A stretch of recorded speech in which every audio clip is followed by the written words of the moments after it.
In the summer of 2008, a small plane cut through the humid air above the Brazilian Amazon, and the pilot noticed something that shouldn't have been there. The engine hummed steadily, the propellers churning through air so thick and heavy it almost felt like moving through water. Below, the forest stretched out in every direction, an endless canopy of green, so dense that you couldn't see the ground beneath it, so vast that it seemed to contain its own weather, its own atmosphere. The green was the kind of green that makes you understand why ancient explorers went mad trying to navigate it, a green so profound and all-consuming that it could swallow a person's sense of scale and distance. The humidity pressed against the windows, sweat beaded on foreheads in the cockpit, and then, where the forest had been recently cleared, just the year before, trees felled and burned to make way for pasture or farmland. The earth revealed itself in a pattern too regular, too precise to be natural. Geometric shapes emerged from the red soil like a half-erased drawing, a grid of squares and straight lines stretching across what had been forest for longer than human records could measure. The pilot's eyes caught something his brain almost couldn't process. There, and there, and there. Too many to be coincidental, too organized to be random. Rectangular earthworks, some of them faint, some more pronounced, catching the angle of the late afternoon sun in ways that made them suddenly visible, then invisible again as the light shifted. The straight line seemed impossible in a landscape that nature had made so thoroughly round and chaotic and wild. And those plazas, they were almost certainly plazas, though from the air it was hard to be entirely certain. Perfect geometric squares, connected by those straight roads.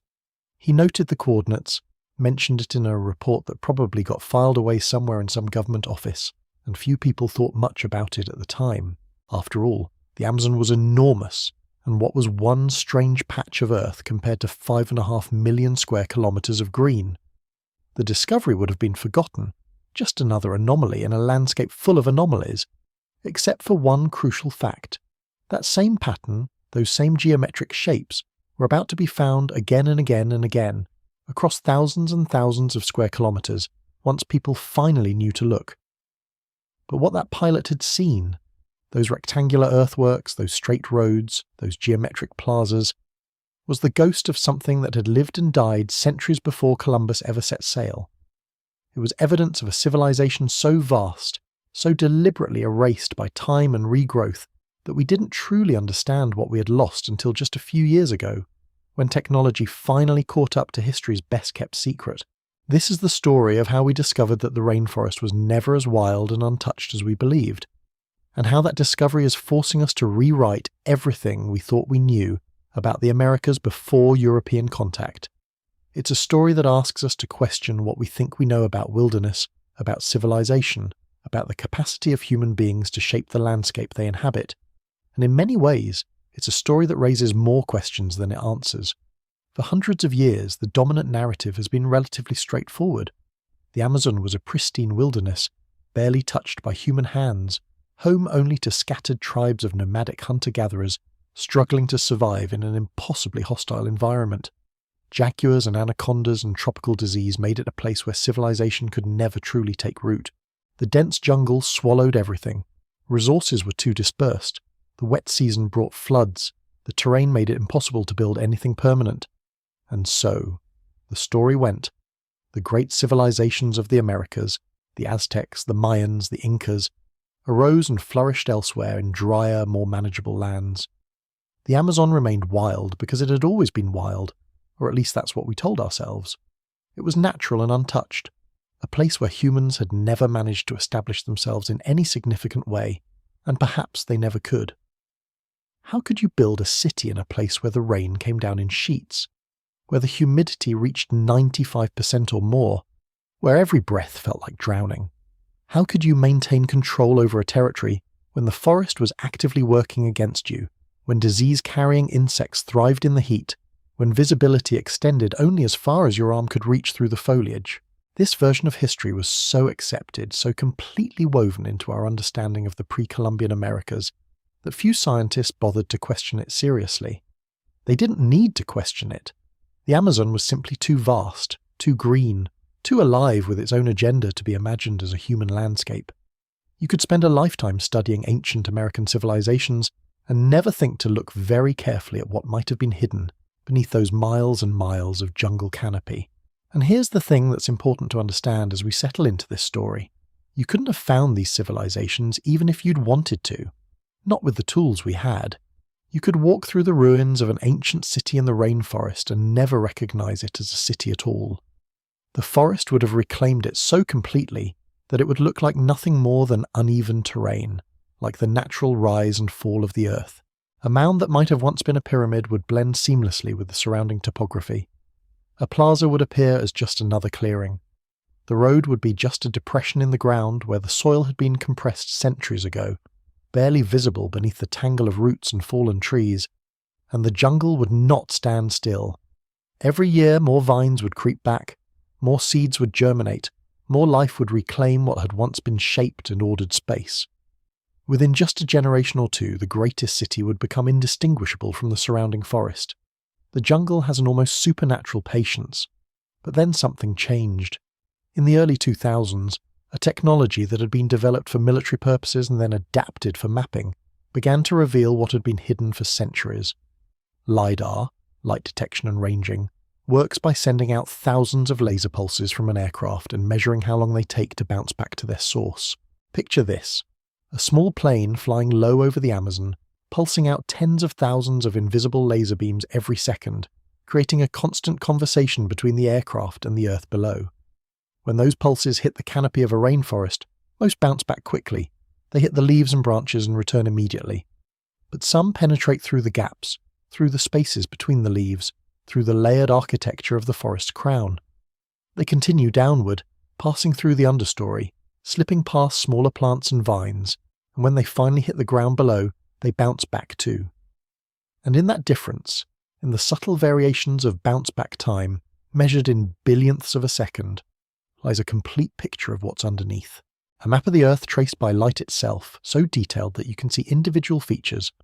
A fallen log from 2,000 years ago, a raised field in the shape of a square, the outline of a road that has been swallowed by growth. You can see the archaeology before anyone ever has to dig. It was almost like giving humanity a pair of X-ray glasses that could see through the Amazon's skin to its skeleton beneath. And when researchers began looking at the data, when they sat down at computer screens and watched the forest floor appear beneath the canopy in 3 dimensions, they began to see things that made no sense. Not at first. The data seemed corrupted somehow, or perhaps there was an error in the processing. Because what appeared on those screens, in those false colour maps, looked like cities. Actual cities, not the small settlements or the ceremonial centres that archaeologists were used to finding, but genuinely large urban areas with populations that must have numbered in the tens of thousands. The researchers would look at the screen, then look away, then look back again, as if the pattern might disappear if they weren't paying attention. But it didn't disappear. It became clearer with each pass through the data, and with each pattern identified, more questions emerged. How had we missed this? How had an entire civilization, or civilizations, remained hidden from us? One of the first really significant discoveries came in the Acre state of Brazil in 2008, the same year that Pilot had seen those geometric shapes from his window. A researcher named Claude Doyle was analysing LiDAR data when he spotted something extraordinary. A series of geometric earthworks, mounds arranged in perfect circles and squares connected by straight roads. These weren't random shapes. They displayed a level of spatial planning and engineering that was completely unexpected. The precision was remarkable. The circles were nearly perfect, the squares were true, the roads ran straight as sight lines for distances that must have required some form of surveying or navigation technique that we don't fully understand yet. Subsequent research revealed that there were over 450 of these geometric earthworks just in that one region, and many of them were more than 2,500 years old. Think about that for a moment. Let that sink in. Some estimates suggested they might date back 3,000 years, or even further. 3,000 years. The Amazonian societies that created them would have been thriving when the pyramids of Giza were still being built, or possibly even earlier. When the Great Pyramid was still a source of awe and mystery to the ancient world, these people were building their own monumental structures in the Amazon. But here's where it gets even stranger. Unlike the pyramids, which announced their importance to the sky, which were built to last forever, which were constructed with the explicit purpose of being remembered, These monuments lay hidden beneath a living, growing thing for millennia. They were not designed to impress the world. They were not designed to be remembered. And yet they were there, and they were vast, and they were deliberate. This is a crucial point to sit with, especially in the quiet hours when you're listening to this. These structures are as old as the pyramids. They required similar levels of organization, similar levels of labor coordination, similar kinds of engineering knowledge, and yet for nearly the entire span of human recorded history, we didn't know they existed. We built our own civilizations, developed our own technologies, watched the world change around us, and nobody suspected that something this significant was hidden beneath the green. What other knowledge have we lost? What other civilizations lie undiscovered beneath the earth, waiting for the right technology to reveal them? The thought should make you feel simultaneously small and humbled. It should make you wonder about what else we don't know, what other mysteries are waiting just beneath the surface of our understanding. The scale of these discoveries kept expanding. In 2016, more LiDAR surveys revealed something extraordinary in the Upper Jingha region, a massive settlement with evidence of occupation dating back at least 1,000 years, possibly much further, likely much further. The city, and yes, it was truly a city, covered an area roughly the size of London at its prime, with an estimated population of somewhere between 10 and 20,000 people, or perhaps even higher. Some researchers suggested the numbers might be considerably larger. That's a city on a scale that would have been remarkable in the medieval world. That's a city comparable to the largest urban centres of Europe at the same period, but that was just one city. One. A single discovered settlement among what we're now beginning to understand was a much larger network. When you zoomed out, when you looked at the broader pattern of what the LiDAR data was revealing, the scale became almost incomprehensible. It was like looking at a map of stars and realizing that what you thought was a single star was actually an entire galaxy, and we had only just begun to look. What emerged was not a collection of isolated settlements or scattered communities, but rather a connected, networked civilization. Or perhaps it's more accurate to say civilizations, plural, because there wasn't one single Amazon culture, but rather multiple distinct societies spread across the basin, each with their own characteristics and traditions, their own ways of organizing space and building monuments. But they were connected to each other through trade networks and, yes, through roads. Ancient Amazon highways, they were called, though that term almost undersells what they were. These were not footpaths or rough trails, not the kind of path you might discover in a forest today, worn into the earth by centuries of feet passing over it. These were engineered roads, constructed with intention and care, built to last, designed for something more than simple passage. Some of them were 50 feet wide, running in straight lines for hundreds of miles, connecting city to city, settlement to settlement, forming a transportation network of continental scale. 50 feet wide, that's wider than some modern streets. That's the width of a two-lane highway, and they ran straight. In a landscape of curves and chaos and dense vegetation, someone engineered these roads to run in nearly perfect lines, and the fact that they did is a testament to the sophistication of whoever built them. The roads were often elevated, built up above the surrounding terrain to cope with seasonal flooding. During the wet season, when the Amazon becomes something closer to an inland sea, when rivers overflow their banks and water spreads across the landscape for months at a time, these elevated roads would have remained passable. They would have been traversable in the wet season and dry season alike, kept relatively open through maintenance and pruning, probably cleared on a regular basis, probably requiring a significant labour force dedicated to upkeep. And in many cases the roads would have been lined with gardens and orchards, cultivated plants producing food and materials, arranged along the network of commerce. Can you imagine travelling along one of these roads? You would have been moving through a managed landscape, a landscape that appeared wild but was actually carefully tended. You would have seen fruit-bearing trees, edible plants, medicinal herbs, all growing seemingly naturally but actually placed there by human hands.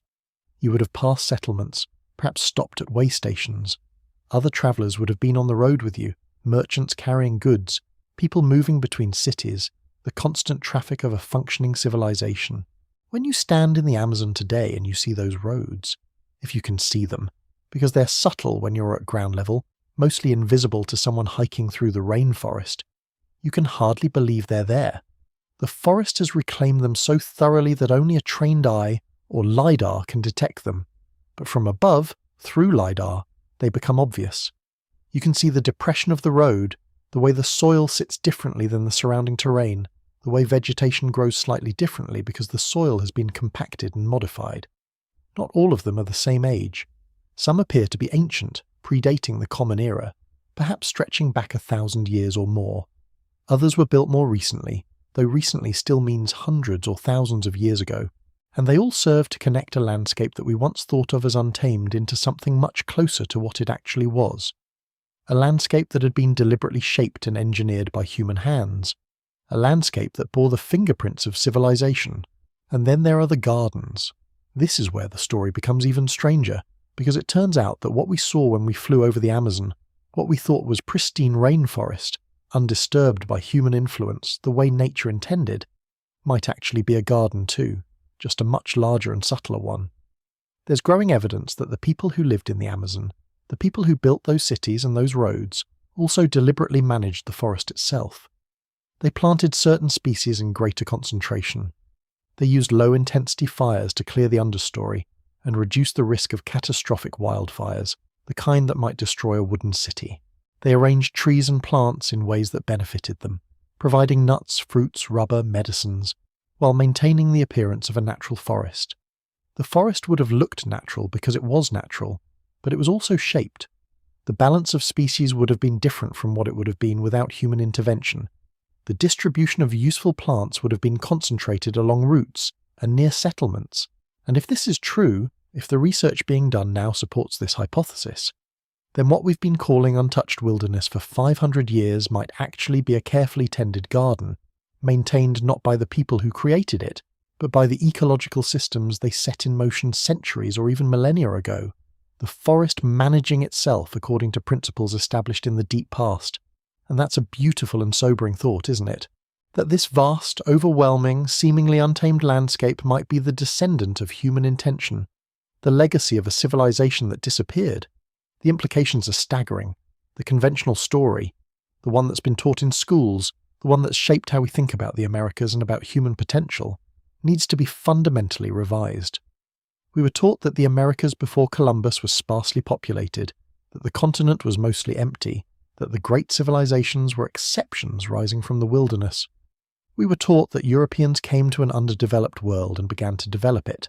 We were taught that the wilderness was natural, and that bringing civilization to it was progress. But what if that's simply not true? What if the Americas were densely populated, with sophisticated urban centers, complex trade networks, and impressive engineering feats? What if the wilderness that Europeans encountered wasn't the true state of nature, but rather the result of catastrophe? What if we've built our entire historical narrative on a misunderstanding? Because here's the thing that makes this history so painful to contemplate, so difficult to sit with, especially in the quiet of the night when there's nothing to distract you from the weight of it. When Columbus arrived in 1492, something like 90% of the indigenous population of the Americas died over the next century, mostly from disease. Smallpox, measles, influenza, diseases to which the indigenous population had no immunity. The epidemic spread faster than any army, killing millions of people before they ever even saw a European soldier. The forests that people had cultivated and managed for millennia were suddenly abandoned. The cities were emptied. The roads fell out of use. The gardens went untended. And as the people disappeared, the forest gradually reclaimed what had once been shaped and tended landscape, growing back thicker and denser than ever, swallowing the evidence of the civilizations that had once thrived there. Trees that had been planted grew wild. Paths became overgrown. Plazas became indistinguishable from the surrounding terrain. What Europeans saw when they arrived, and what we saw when we looked at the map just a few decades ago, was not wilderness in its true state, but wilderness in recovery, a landscape erasing its own history. The forest had its revenge, or perhaps you could say it reclaimed what was always meant to be. Either way, what we thought was pristine nature was actually a wound healing over, and we mistook the scar tissue for the original skin. The Amazon's rediscovery is not just about ancient cities, though. It's not just about finding evidence that a complex civilization once thrived there. It's about understanding that our entire framework for understanding the Americas was shaped by a catastrophe so profound that we mistook its consequences for the natural state of things. The Anthropocene, The epic of humanity's dominance over the Earth's systems didn't begin with the Industrial Revolution, as some have argued. For the indigenous peoples of the Americas, especially in the Amazon, it began thousands of years earlier. They transformed their landscape deliberately and intentionally. They shaped it to suit their needs while maintaining its diversity and fertility. They built cities and roads and gardens. They established trade networks that spanned continents. They created something remarkable. And then, quite suddenly, they disappeared from it, and we forgot that it had ever been shaped at all. But what actually was this civilization? Who were these people? What did their cities look like when they were alive and inhabited, filled with people going about their daily lives, with children playing in the plazas, with merchants selling goods along the roads, with smoke rising from cooking fires? What were their trade networks built around? What goods moved along those highways? What was being exchanged between these cities? What did they value? What were they producing that made them worth trading with? Why did they build those roads in such straight lines, and what was travelling along them? What kind of technology did they have? What kind of social organisation? What kind of art and music and culture? And perhaps most intriguingly, given that we only discovered these cities a couple of decades ago, what else is still hidden down there beneath the green? What other evidence of this vast, complex, organised society is still waiting to be found by the next generation of archaeologists with better technology and better data? These are the questions that archaeologists are grappling with right now. Questions that don't have neat, simple answers. Questions that might never have complete answers, but which are slowly being filled in as the data accumulates, and as brave researchers venture into the rainforest with their equipment and their determination to understand what came before. And the strangest part of all of this, the part that should make you pause and wonder, is that we've barely scratched the surface. We've only begun to look at the data. We've only begun to ask questions. If what we've found in the last 2 decades is just the beginning, what will we discover in the next 50 years? What other civilizations might be hidden beneath the green? What other stories are waiting to be told? If you're using this to fall asleep, that's exactly why I make these videos. Maybe subscribe to the Calm Archive and let me know in the comments where you're watching from and what time it is. I always check the comments, and it's fascinating to see people from all over the world listening to these stories during the quiet hours when the day is winding down and you're lying in bed, letting these words carry you towards sleep. It's a privilege to be part of that ritual for you, and I take it seriously. Anyway, back to the Amazon. Because to understand who these people were, we need to start with a name, or rather, with the names of the societies that archaeologists have identified, cultures that had their own traditions, their own ways of organising themselves, their own architectural styles and preferences, and one of the most significant was a culture that flourished for hundreds, possibly thousands of years in what is now Brazil.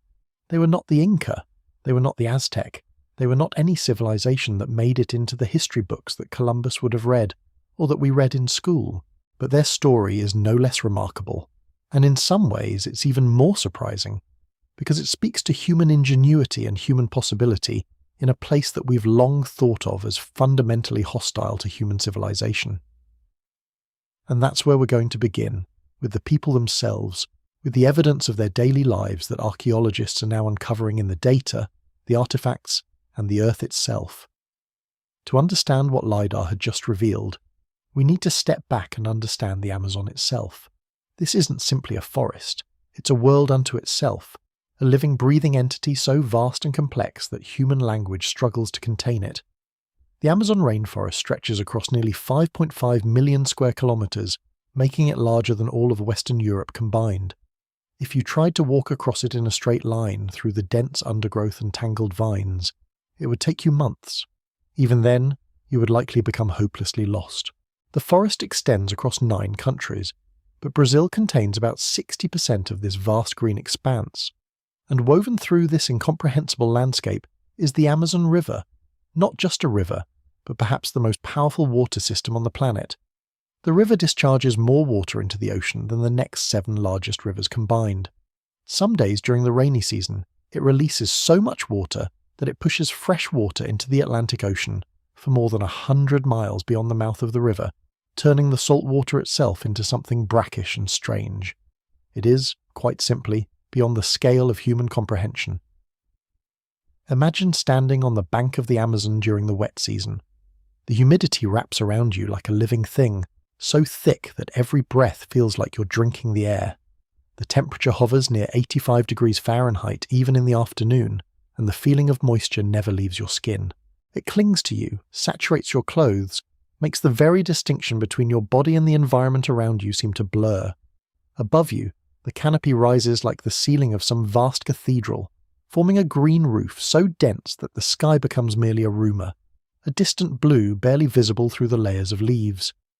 The sunlight that penetrates to the forest floor is filtered through perhaps 20 different layers of vegetation, turned soft and green and almost liquid.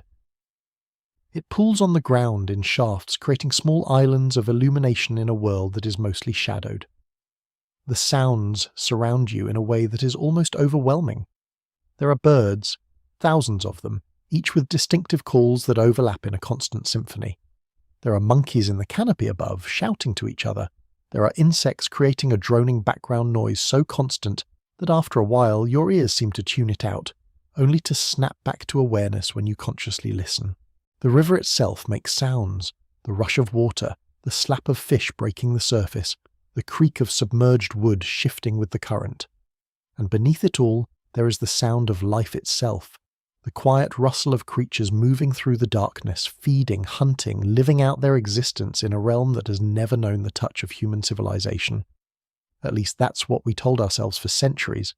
Thousands of tributaries feed into the main Amazon channel, creating a circulatory system of water that sustains everything within reach. The biodiversity that depends on this system is equally staggering. We estimate that roughly 1 in 10 species on Earth lives somewhere in the Amazon basin. Trees so ancient that they predate human civilization by millennia stand next to ferns and flowers that science has never even named. Insects thrive in numbers that seem to violate the laws of probability. Jaguars move through the darkness, their coats dappled to match the filtered light, their paws silent on the leaf litter. Pink river dolphins navigate the murky waters, clicking and echolocating through channels so shallow that their backs sometimes break the surface. Anacondas longer than a car rest on branches above the water, waiting with the infinite patience that comes from a metabolism that requires only a few meals per year. This is a realm of such density, such overwhelming biological complexity, that early explorers often described it using the language of horror. They called it the Green Hell. They said it was a place that nature had never intended humans to enter. They returned to Europe with stories of a landscape that was simultaneously gorgeous and monstrous, beautiful and terrifying, a place where human ambition could only end in failure. And for centuries, for hundreds of years, Western science accepted this narrative without question. The Amazon was portrayed as pristine wilderness, untamed and fundamentally untamable. It was a place where civilization could not take root, where the forest would always prevail against any human ambition. This became the dominant myth in European and American thought. The Amazon was nature's final refuge, a place that had somehow escaped the touch of human development, because humans were simply incapable of building anything of permanence in such an environment. The myth was so compelling, so seductive in its simplicity, that it shaped how we thought about the entire region for generations. Scholars and historians looked at the Amazon and saw emptiness, vast stretches of uninhabited forest, occasional scattered tribes living in small communities, and absolutely no evidence of the kind of monumental architecture or organized cities that defined civilization in Western eyes. No pyramids rose above the canopy, no stone walls stood as monuments, no roads connected distant settlements. To Western science, which had developed in a world of visible permanent architecture, the absence of stone structures was equivalent to the absence of civilization itself.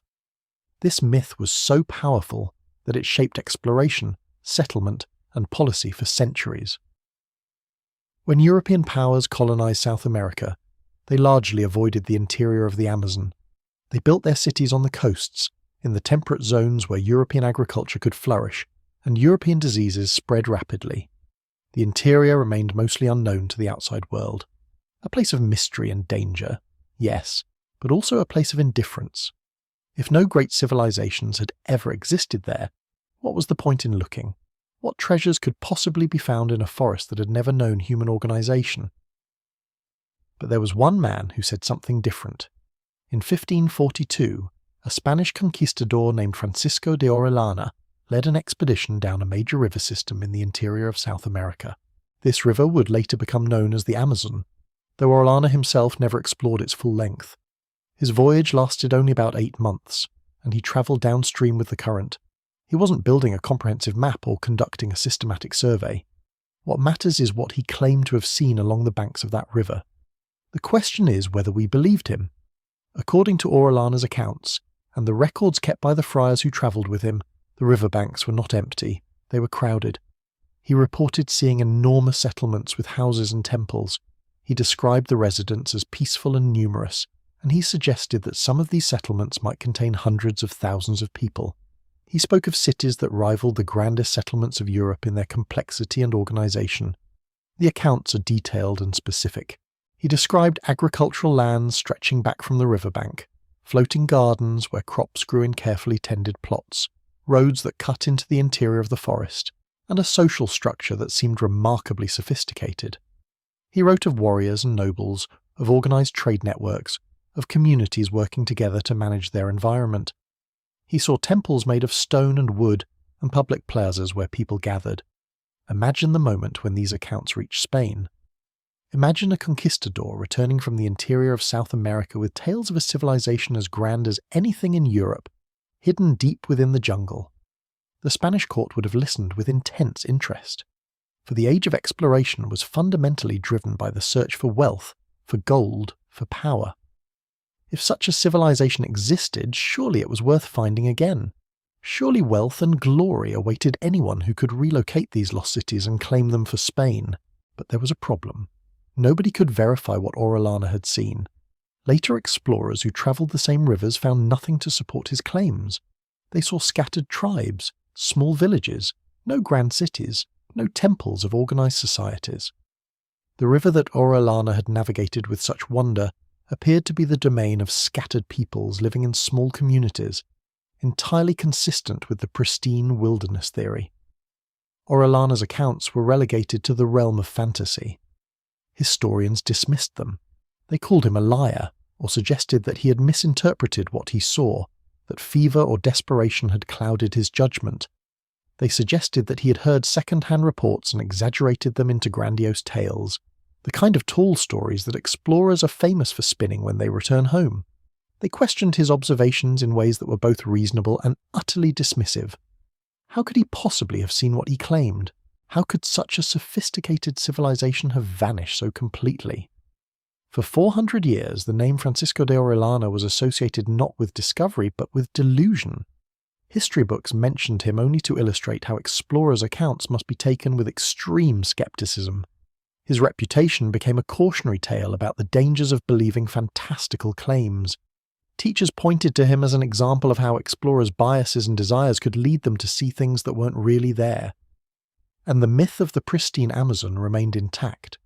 The forest was wild. It had always been wild, and civilization had never taken root there.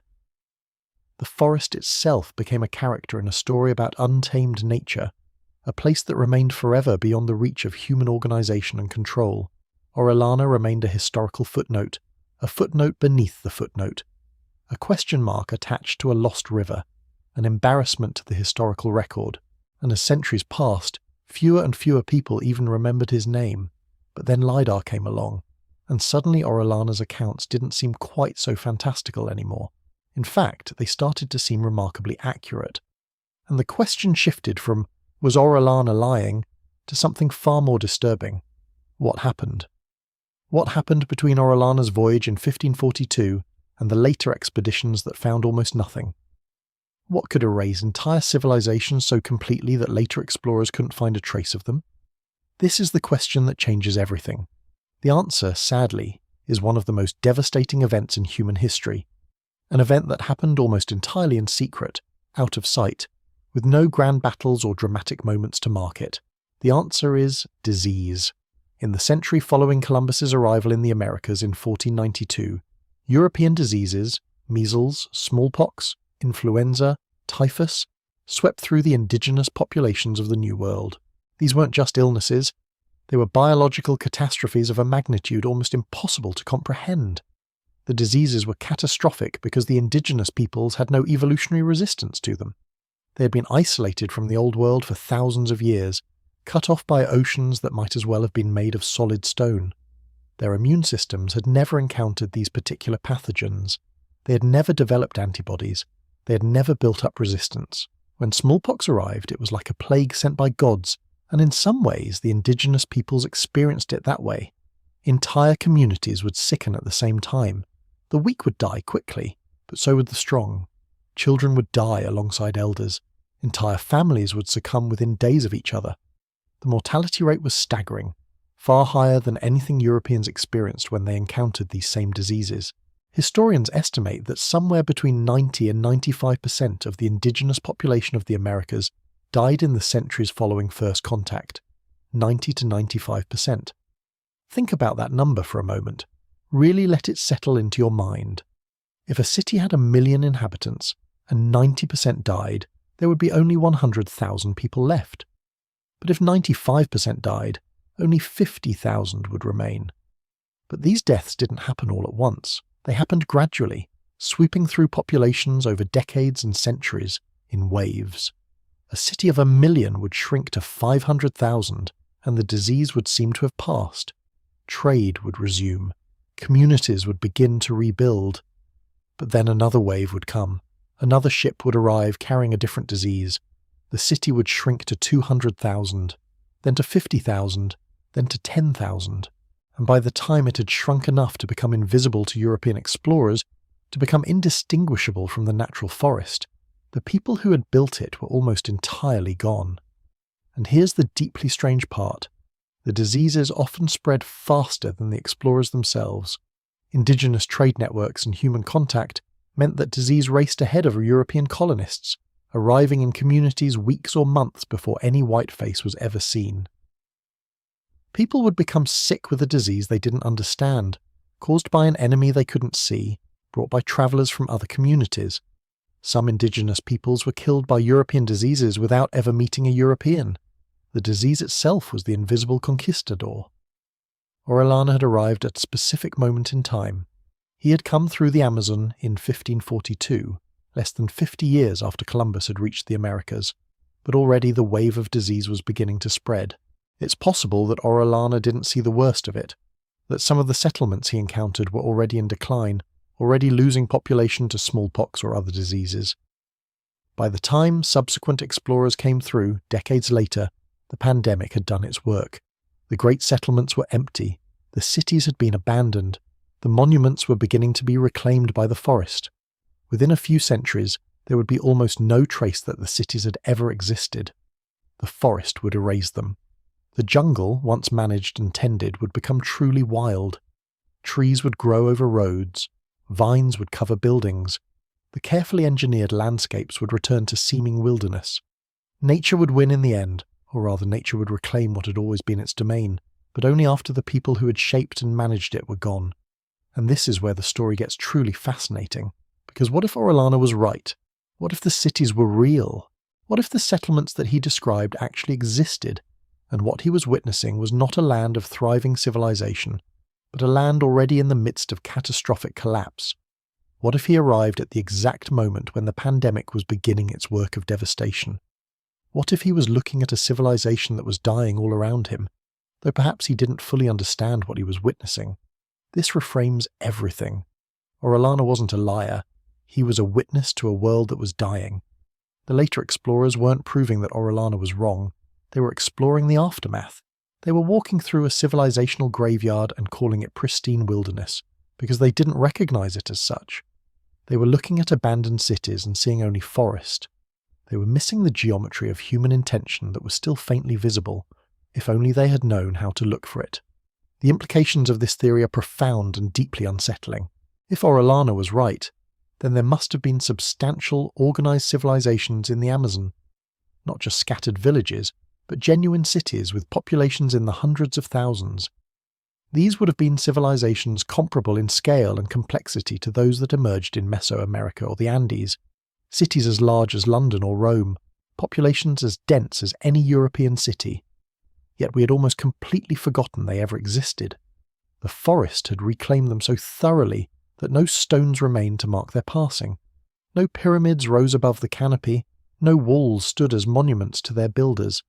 They vanished so completely that for 400 years we denied that they had ever existed at all. We called Francisco de Orellana a liar.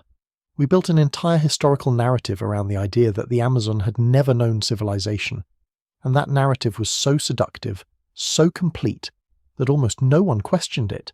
But here's where things get even more interesting.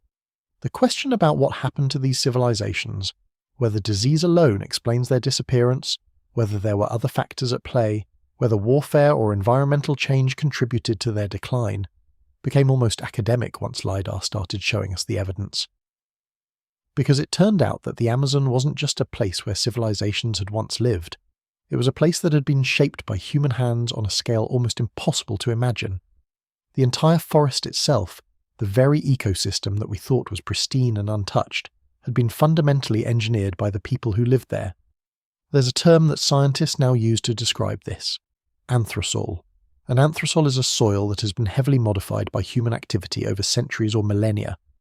When humans have lived in a place for thousands of years, they change the landscape in profound ways. They plant certain trees preferentially. They manage forests, encouraging the growth of useful species while suppressing others. They enrich the soil with charcoal and organic matter. They shape the very environment to serve their needs. They create a second nature, nature that looks natural, but is actually the product of human intention working across generations.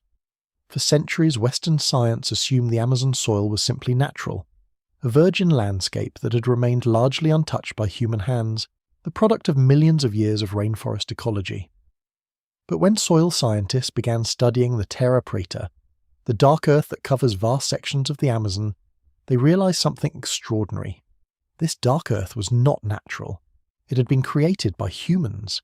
It was engineered soil that had been deliberately enriched over centuries of habitation. The soil had been mixed with charcoal and organic matter. Nutrients had been carefully added over generations. The result was soil that was far more fertile than the surrounding forest floor, soil that maintained its richness even after centuries of abandonment. The carbon content in this soil suggested ages of human occupation. The distribution of certain species of plants suggested that humans had been managing the forest ecosystem for generations, selectively encouraging useful species while allowing the forest to continue its natural growth. The Amazon wasn't a pristine wilderness that civilizations had conquered and built upon. It was a landscape that had been carefully tended by human hands for thousands of years. It was, in a sense, a garden, though a garden so vast that its human origins had been completely obscured. A garden so ancient that we forgot it was a garden at all. This changes our understanding of what the Amazon represents. The forest itself, the distribution of trees, the presence of certain species, the overall structure and composition of the ecosystem may have been shaped by indigenous peoples over millennia. The bounty of the forest, the abundance of Brazil nuts and cacao and other useful plants, may have been partly the result of careful stewardship and management, rather than natural chance. When we look at the Amazon today, we're not looking at nature untouched by human hands. We're looking at the aftermath of human civilization, slowly being reclaimed by the forest. It's like walking through an abandoned city centuries after its inhabitants have vanished. The buildings are gone, the streets are overgrown, but the shapes and patterns of human occupation are still faintly visible if you know how to look for them. The soil itself remembers what was. The placement of certain plants remembers what was. The very structure of the forest remembers what was. And LiDAR knew how to look. LiDAR didn't see the trees. It couldn't see the trees. It saw through them. It sent radio waves down through the canopy, and those waves bounced off the ground below, creating a map of the terrain. And what that map revealed was the geometry of human intention, stamped into the landscape like a fingerprint on glass. It showed straight lines where there should have been only chaos. It showed geometric patterns in the forest floor where there should have been only randomness.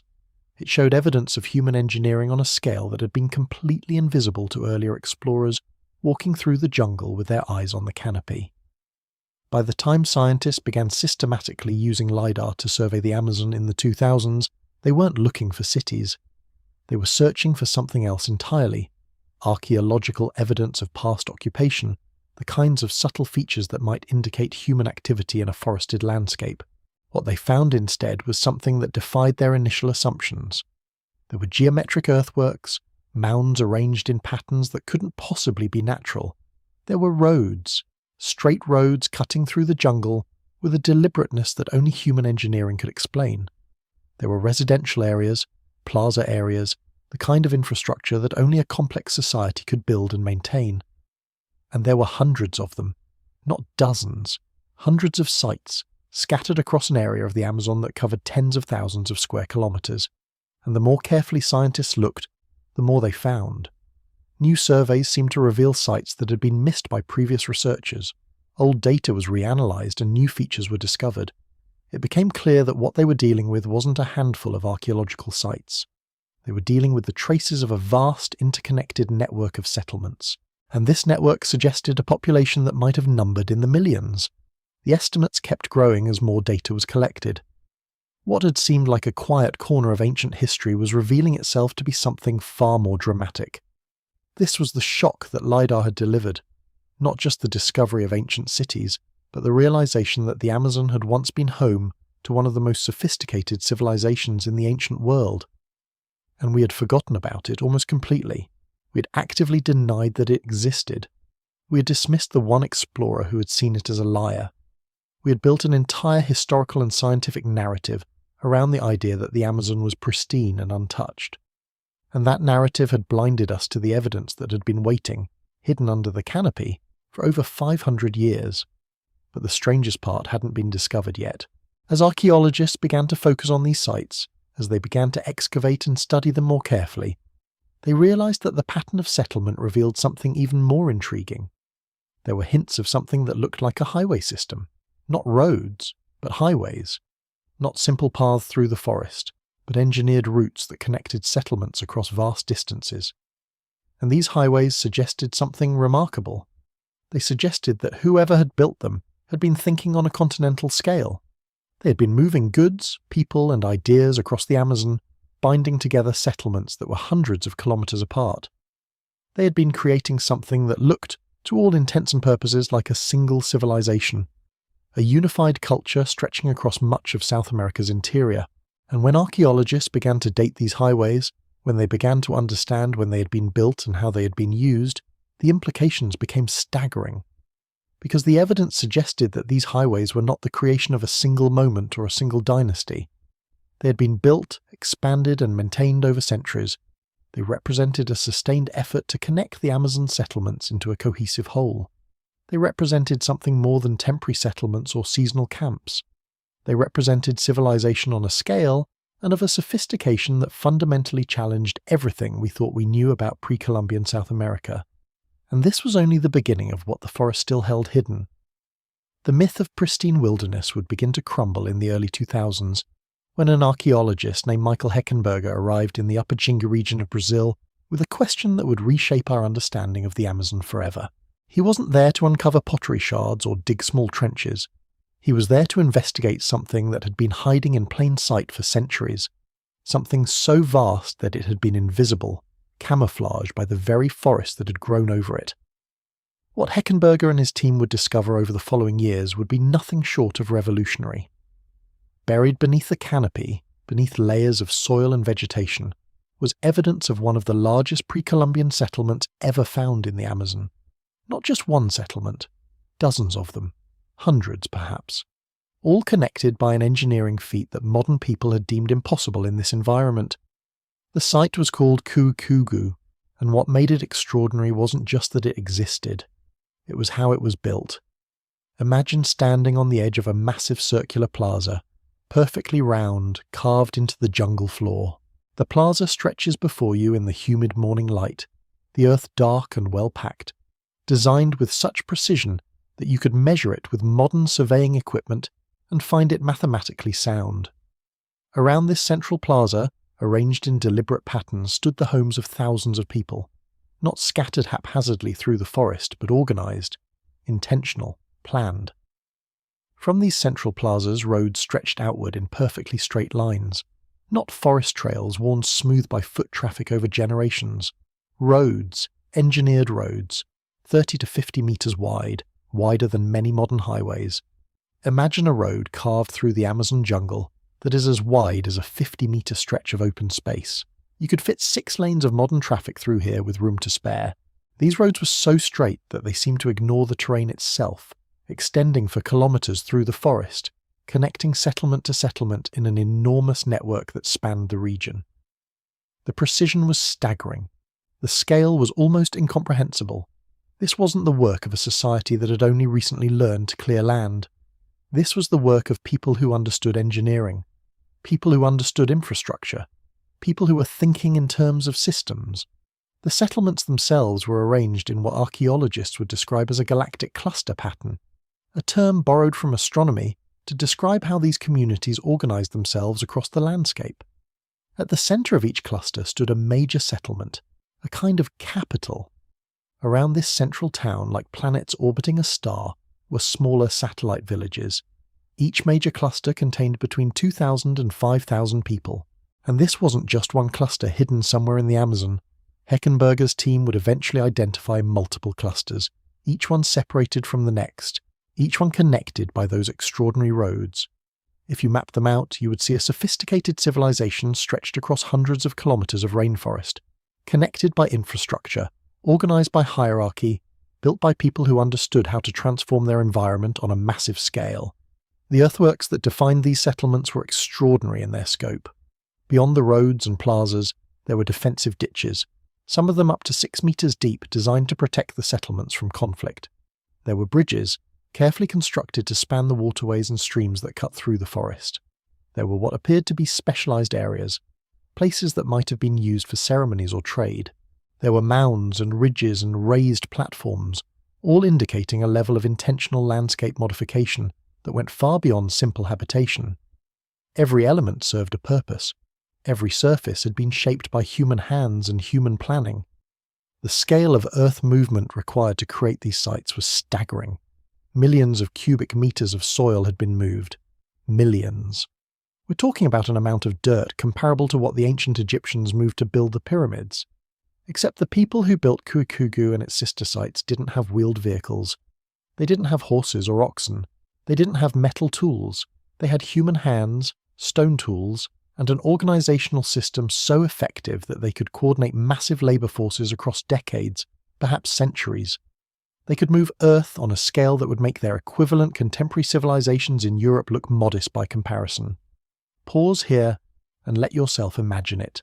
Picture yourself standing in the Amazon at dawn, before the day heat arrives, before the humidity becomes truly oppressive.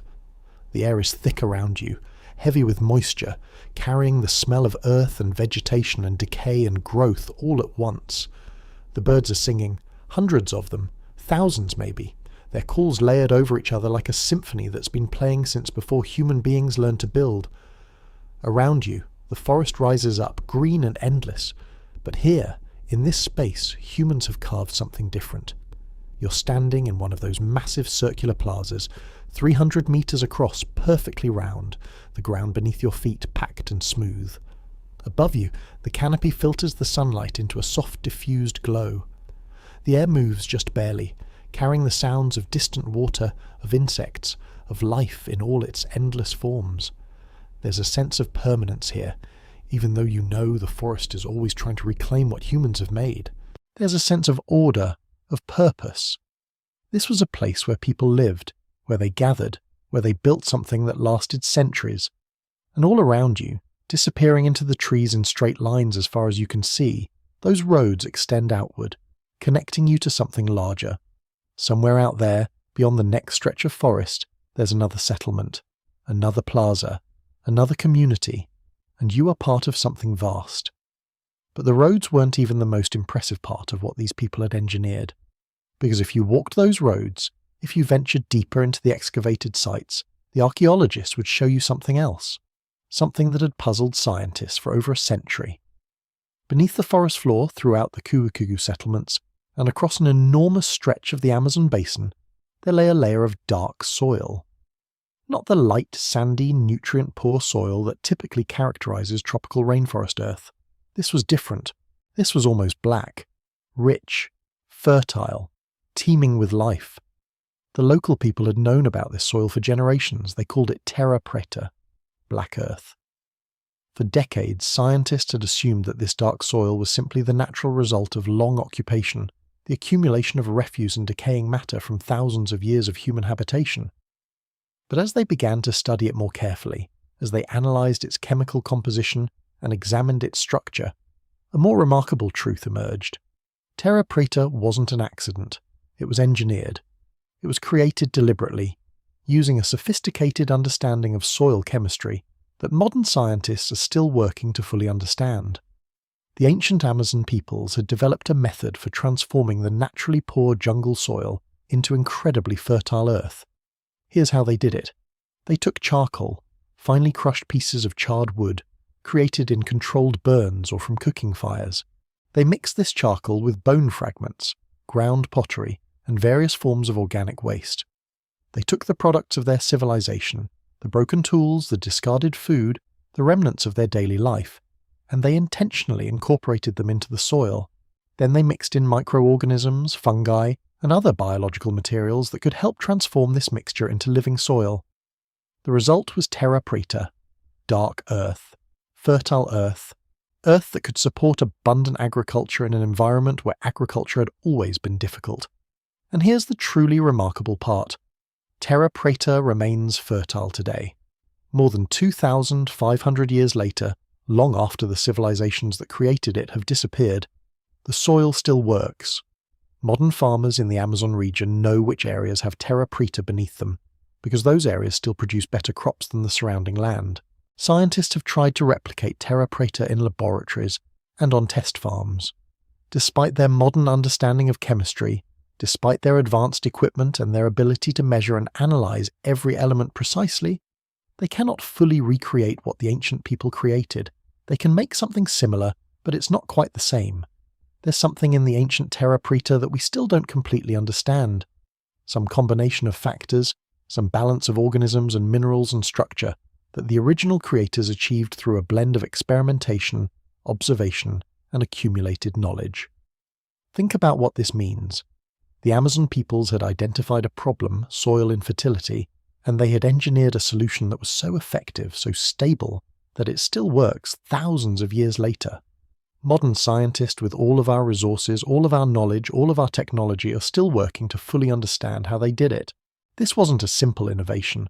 This was sophisticated environmental engineering. This was an example of people working with their environment, understanding it deeply, and transforming it in ways that were sustainable and effective across centuries. Terra Preta appeared not just at Kuikugu, but across an enormous stretch of the Amazon basin. Patches of it dot the landscape across multiple countries and regions, each one a testament to civilizations that understood soil chemistry and could apply that understanding on a large scale. The total amount of Terra Preta that has been documented likely represents thousands of hectares of engineered soil. Thousands, created by hand, by people who never had the wheel, never had metal plows, never had any of the technologies that we associate with advanced agriculture in other parts of the world. What this tells us is something profound about the nature of knowledge and civilization. The Amazon peoples didn't develop the same technologies that old world civilizations developed. They didn't build stone temples or use iron tools, but they solved problems that we still struggle with. They understood their environment so deeply that they could bend it to their purposes while keeping it in balance. They developed sophisticated systems of agriculture that worked with the jungle rather than against it. They built settlements that were connected by engineering, but that fit into the landscape rather than overwhelming it. This was not a primitive civilization suddenly discovered by Europeans. This was not a people who had somehow been left behind by history, untouched by progress. This was a sophisticated, organized, technologically advanced society that had developed solutions to the specific problems of their environment. They had built roads and cities. They had engineered their soil. They had organized themselves politically and spatially in ways that allowed thousands of people to live and work together. They had created art, presumably conducted trade, developed a complex spiritual life. They had built something that lasted for centuries, perhaps longer. And Terra Preta was just the beginning of what these engineers had accomplished.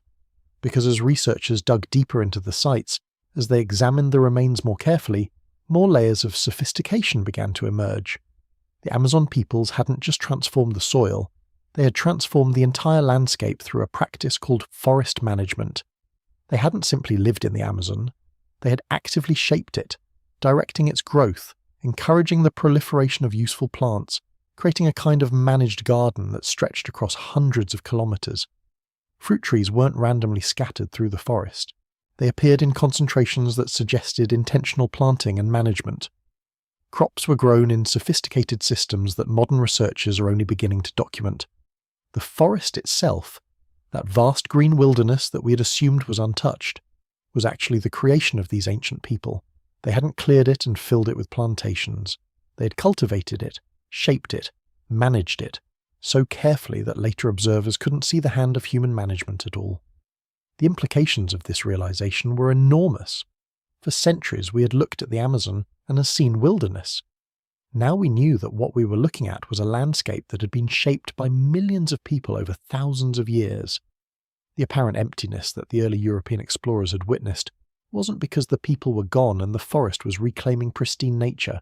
It was because the people were mostly gone, killed by disease, by violence, by the catastrophic collapse of societies that had relied on each other for survival. Once the network collapsed, once the roads fell silent and the plazas emptied, the forest grew back. But it grew back into a landscape that humans had shaped. It was a forest shaped by human hands, even if those hands were no longer visible in the early 21st century. This was the revolutionary finding that emerged from the excavations at Kuikugu and the surrounding regions. Not that the Amazon had been discovered, but that it had been recovered. The wilderness had been revealed to be a world. The empty space had been filled with people, with engineering, with sophisticated systems and knowledge. The soil beneath your feet, if you walked in certain parts of the Amazon, had been created deliberately by people who understood chemistry without having a word for it. The roads, straight and wide and built with precision, stretched across the forest, connecting communities in ways that rivaled the great highway systems of other ancient civilizations. The settlements, with their plazas and their carefully organized patterns, spoke to a level of planning and coordination that required sophisticated systems of governance and communication. And all of this had been happening while Europeans were still centuries away from discovering, invading, and transforming the Americas. The Amazon peoples had built their civilization, had engineered their landscape, had created their soil and their roads and their settlements without any knowledge that another world existed across the ocean. They had done it without the technologies that we had assumed were necessary for such achievements. They had done it with the tools and knowledge available to them, applied with intelligence, organization, and an intimate understanding of their environment. But the story of these discoveries, remarkable as it is only the beginning of what archaeologists would learn about the Amazon in the early decades of the 21st century. Because as researchers followed the roads and examined the earthworks and studied the terra preta, they began to uncover evidence of something even more complex, evidence of a civilization, or perhaps a network of civilizations, that had been far larger than anyone had previously imagined. A civilization that had shaped not just the Upper Singa region, but vast stretches of the Amazon basin itself. A civilization that, at its height, may have supported populations in the tens of millions. And as the evidence accumulated, as the picture became clearer, it became obvious that the real question wasn't whether the Amazon had been home to advanced societies. The question was, how advanced had they really been? And what had they really accomplished before everything changed? When archaeologists first arrived in the Amazon rainforest with LiDAR technology in the late 2000s, they brought with them a kind of digital vision, a way to see through centuries of jungle growth as if the forest were made of glass. LiDAR, which stands for Light Detection and Ranging, works by firing millions of laser pulses from an aircraft flying overhead. Those pulses travel downward at the speed of light, passing through the canopy's gaps and bouncing off whatever lies beneath. Imagine standing beneath a torrential downpour, but instead of raindrops, it's a gentle rain of laser light, millions upon millions of photons descending through the darkness. Some of those pulses hit the dense upper leaves of the canopy and return immediately. Their journey measured in microseconds. Others slip through the gaps between branches, passing through the understory where vines hang like curtains and shadows pool like water, and still others make it all the way down, falling through layer after layer of vegetation until they finally reach the forest floor, where they strike earth and stone and clay and return, beginning their journey back toward the sky. The aircraft's sensors catch all of this, every single return, every photon that makes the round trip, recording with extraordinary precision the exact amount of time it took for each pulse to descend and return. From that timing, computers perform calculations of breathtaking accuracy.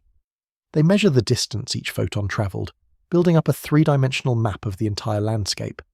When you process all those millions and millions of returns together, thousands of them for every square metre of ground, you don't just get a two-dimensional map. You get a three-dimensional picture, a ghost of the landscape rendered in light and data. You can essentially remove the forest digitally and see what lies beneath, as if you had reached down and gently lifted the canopy away like a blanket.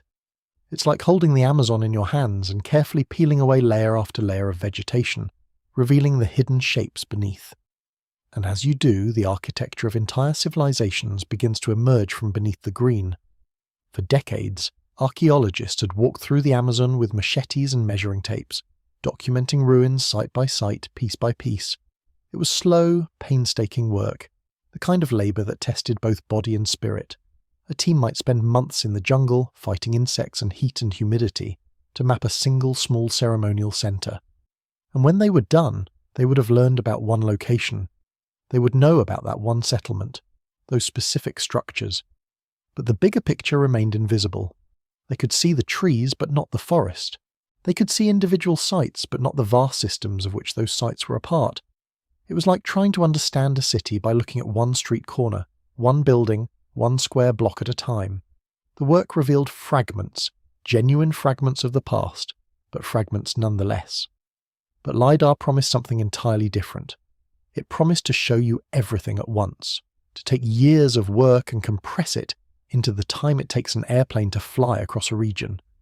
It promised to reveal the hidden architecture of entire civilizations in a single survey, to show not just individual settlements, but the networks connecting them, not just buildings, but landscapes.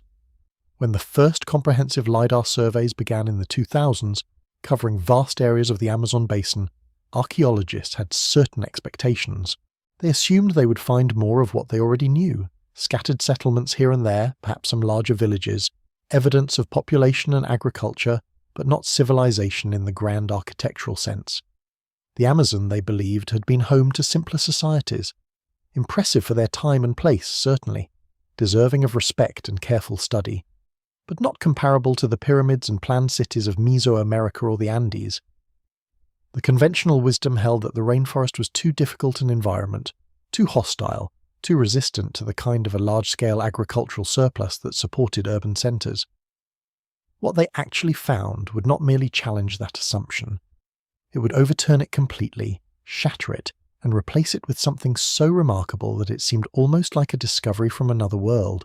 In 2022, a team led by German archaeologist Heiko Prümers made a discovery that would make headlines around the world and fundamentally alter our understanding of pre-Columbian America. Using LiDAR to survey a region called the Llanos de Mojos in Bolivia, a vast lowland plain in the southwestern Amazon basin, a landscape of rivers and grasslands and forests covering an area larger than many nations, Prümers and his colleagues uncovered two massive cities that had been completely hidden beneath the jungle canopy. When the data first began to come in, when the laser returns were processed, and the digital landscape began to take shape on computer screens in laboratories thousands of miles away, the team had no idea what they were looking at. The shapes that appeared seemed impossible, too large, too regular, too organized. There were geometric forms appearing on the screens, plazas and pyramids and networks of raised platforms laid out with such precision that it seemed almost too perfect. The archaeologists stared at these images in disbelief, wondering if there was some error in the processing, some glitch in the data. But as they verified the results against ground surveys, as they travelled to the locations themselves and walked among the ruins, the reality began to sink in. This was not a mistake. This was real. These weren't small settlements. These weren't simple ceremonial centres surrounded by modest villages. These were enormous urban complexes, each one larger than many European cities of the same period, larger perhaps than London or Paris in certain centuries. The first city was called Kotoka, and the second was Landivar. Together, they represented evidence of a civilization that no one had even known existed before the LiDAR surveys began. The cities dated to somewhere between roughly 500 and 1400 CE, which meant they had risen and flourished and fallen in the centuries before European contact.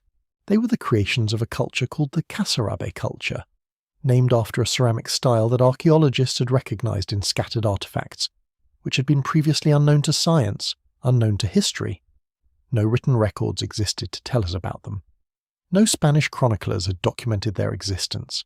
They had been erased from the historical record not by conquest or destruction, but by the simple passage of time and the relentless growth of the forest. LiDAR didn't just reveal the cities, it revealed an entire lost civilization, millions of people who had lived and died, built and created, in a place that modern observers had believed was empty of human achievement. Kotoka was particularly impressive, and as Pruma's team arrived on the ground to verify what the LiDAR had shown them, they found themselves standing in a landscape transformed by human engineering, on a scale that took their breath away. The city featured a central plaza of enormous proportions, not a small ceremonial space, but a gathering place vast enough to hold thousands of people, an open space that must have echoed with voices and music and the sounds of commerce and ritual. This central plaza was surrounded by massive earthen pyramids, structures that rose from the ground with undeniable authority.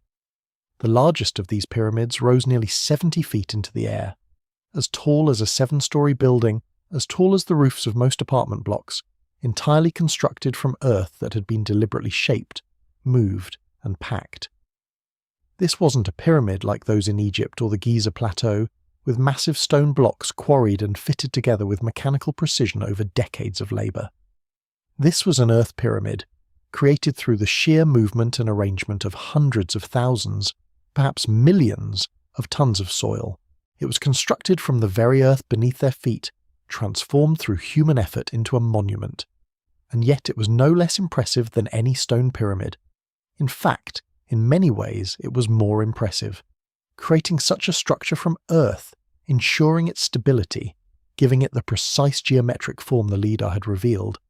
This required knowledge and engineering skill.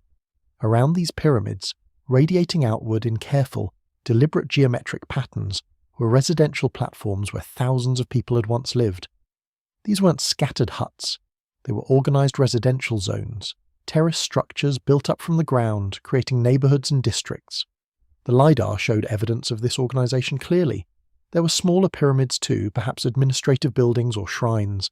There were walkways and pathways connecting different areas of the city. There was order, there was planning, there was the evidence of a centrally organized society.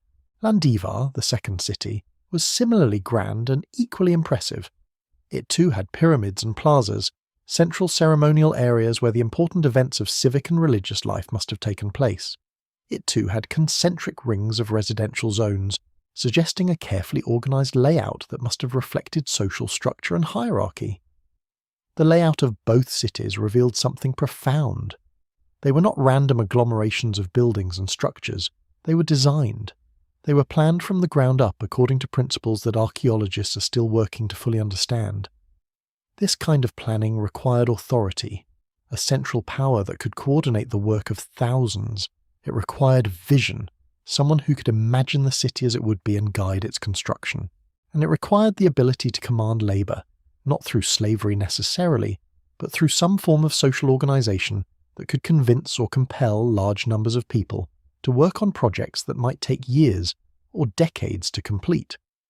Together, Kotoka and Landivar represented what archaeologists call an urban centre, a place where thousands of people congregated, where society had become complex enough to require central planning and hierarchical organisation, where a surplus of agricultural goods allowed some people to specialise in non-agricultural labour, where crafts and arts and administration and religion could flourish because food production supported more than just farmers. But the cities themselves were only the beginning, only the surface of what the LiDAR surveys would reveal. When Prumas and his team expanded their LiDAR survey across a wider area of the Llanos de Moyos region, gradually pushing the boundaries of the study area outward, what appeared on the computer screens left the entire team speechless. The survey revealed not just 2 major cities, but hundreds of settlements spread across the landscape, distributed across an area the size of a small nation. These weren't all as large as Kotoka and Landivar. Some were much smaller, representing perhaps a few hundred people rather than thousands. But they weren't random or scattered in some natural pattern either. They were connected. They were part of a system.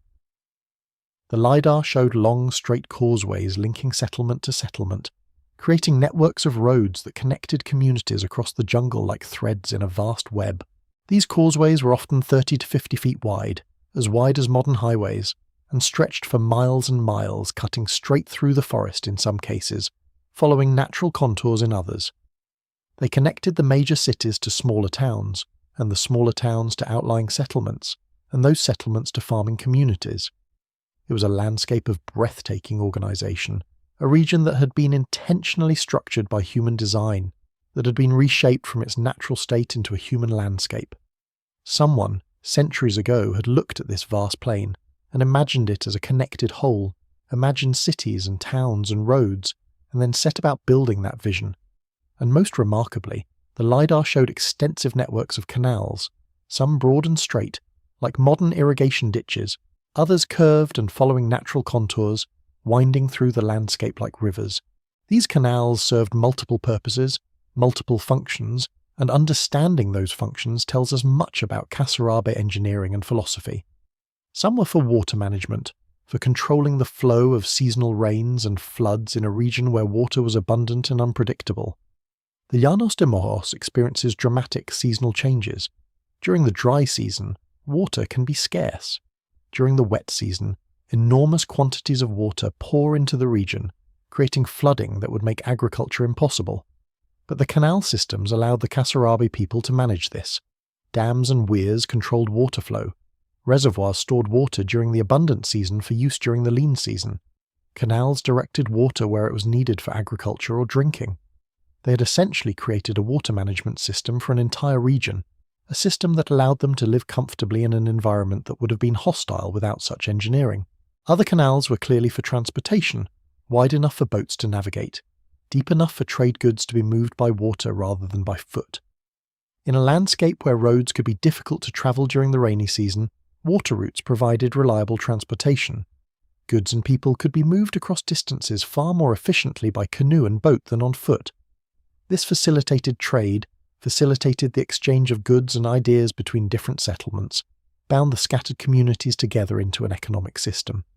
Still other canals may have served ceremonial or ritual functions, may have been used for specific religious observances, or may have defined sacred spaces.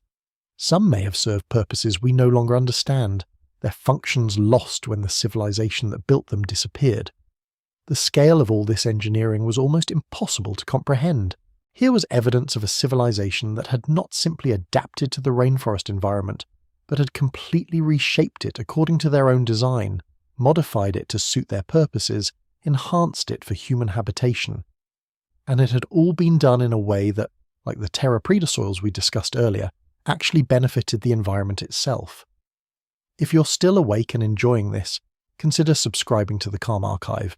It really does help more people find these videos when they can't sleep. Now, let's get back to what they found beneath the canopy. The revelation of the Kasarabe culture through LiDAR forced archaeologists to recalibrate their entire understanding of Amazon history. For centuries, for nearly 5 centuries since Columbus arrived in 1492, scholars had operated under a particular assumption, an assumption so deeply embedded in Western thought that it seemed almost axiomatic. They assumed that the Amazon was a kind of primordial wilderness, a virgin forest untouched by human civilization, home to small tribes living in equilibrium with nature, never developing the kind of complex society that required massive architecture and large-scale engineering. This assumption had a name in archaeological circles, the virgin forest myth.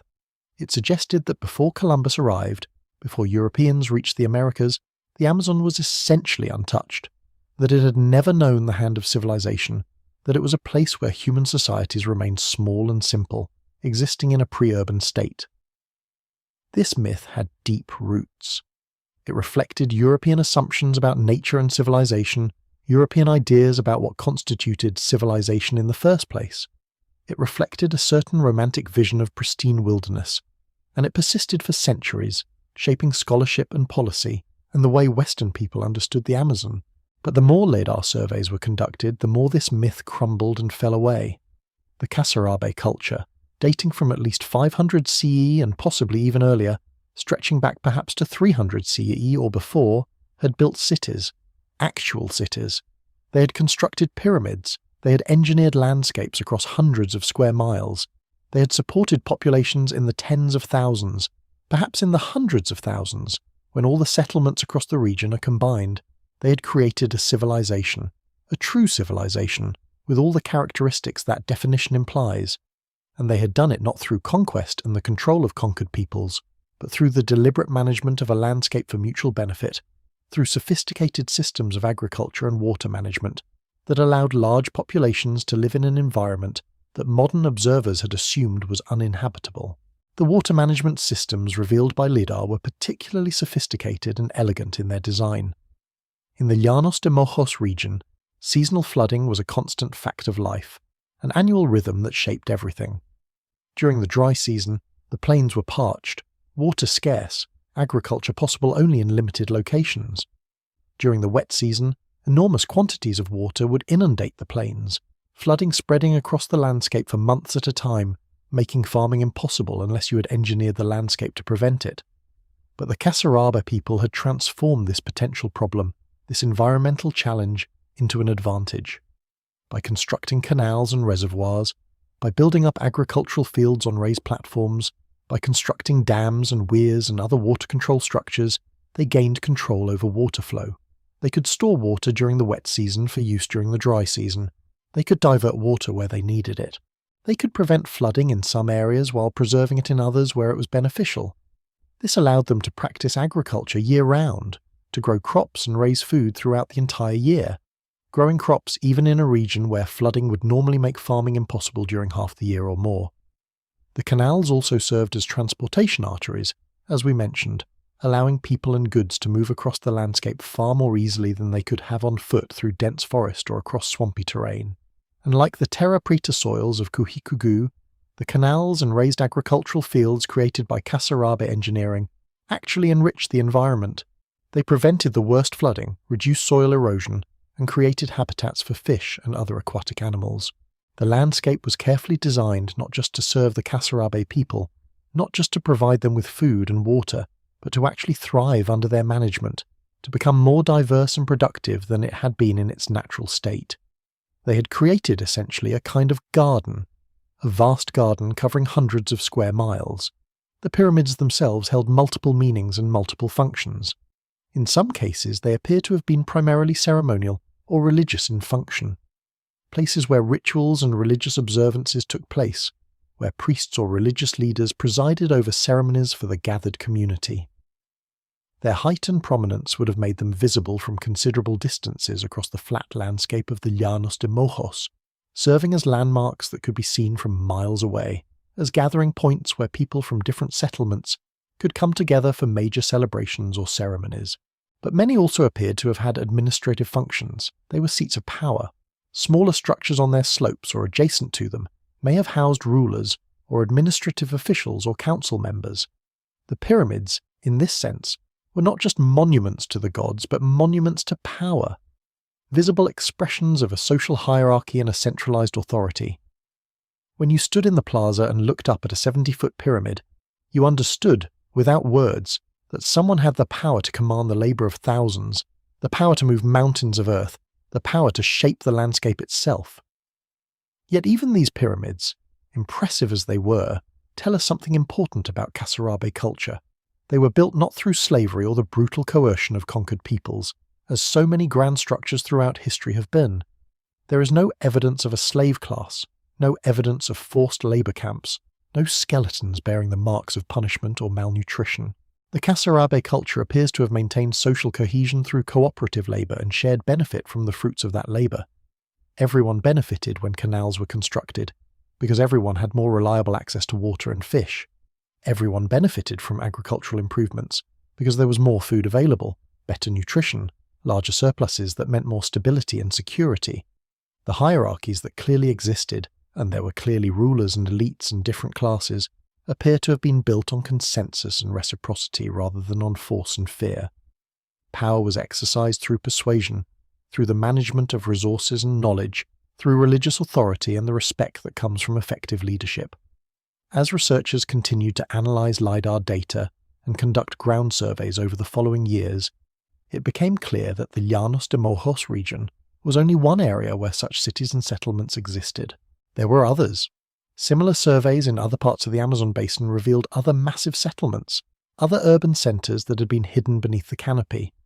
The Cuicugu region, which we visited in the previous section, was only one of several such urban centres. There were others in the upper Amazon, in areas now within Peru, Ecuador and Colombia. There were other settlements discovered in different regions, evidence of other distinct cultures and civilizations, and there were potentially others still undiscovered, still hidden beneath the canopy in regions that hadn't yet been surveyed, waiting for the laser light to reveal them. The picture that was emerging was staggering in its implications. The Amazon rainforest, in the centuries before European contact, had not been a wilderness at all. It had been far from that. It had been a landscape home to millions of people living in dozens of major urban centres, connected by sophisticated road networks, practicing advanced agriculture and water management, trading goods across distances, exchanging ideas and cultural practices. People organised into complex societies with all the features we associate with civilization: central authorities, systems of governance, long-distance trade, specialised crafts and professions, monumental architecture, religious institutions and ritual life. It had been another world, a world that Columbus had no idea existed, a world that had persisted for centuries, flourishing in an environment that Europeans had long believed was hostile to human settlement, fundamentally incompatible with civilization, a world that had achieved what most archaeologists had thought impossible. The LiDAR revolution in archaeology was perhaps most important not for what it discovered in the Amazon specifically, though those discoveries were profound, but for what it demonstrated was possible.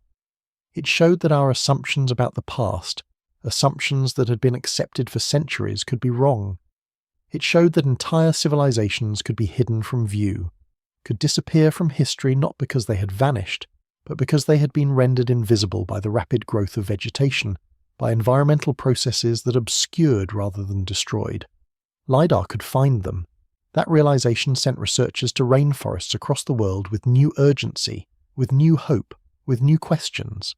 In Mexico, in Guatemala, in India, in Cambodia, in the rainforests of West Africa, and in dozens of other regions, LiDAR surveys began revealing settlements and cities that had been invisible to ground-based archaeology. Hidden temples appeared. Lost road networks came into view. Entire previously unknown settlements emerged from beneath the trees. The technology was transforming archaeology. But nowhere was the revelation quite as profound as it was in the Amazon. Nowhere had the assumptions been quite so completely overturned, so utterly contradicted by the data. Nowhere had the scale of what lay hidden been quite so vast, quite so overwhelming, quite so profound in its implications for our understanding of human history. And yet, even with all these discoveries, even with the revelations that had transformed our understanding of the past, archaeologists knew they were only scratching the surface. The surveys that had revealed Kotoka and Landiva and the hundreds of other settlements covered only a small fraction of the Amazon basin. The rainforest spreads across an area roughly the size of the continental United States. The surveys so far had covered perhaps 5 or 10% of that area, perhaps less. Most of the rainforest remained uncharted by LiDAR, which meant that most of what had been built by the ancient Amazonian civilizations might still lie undiscovered, still hidden, still waiting to be found.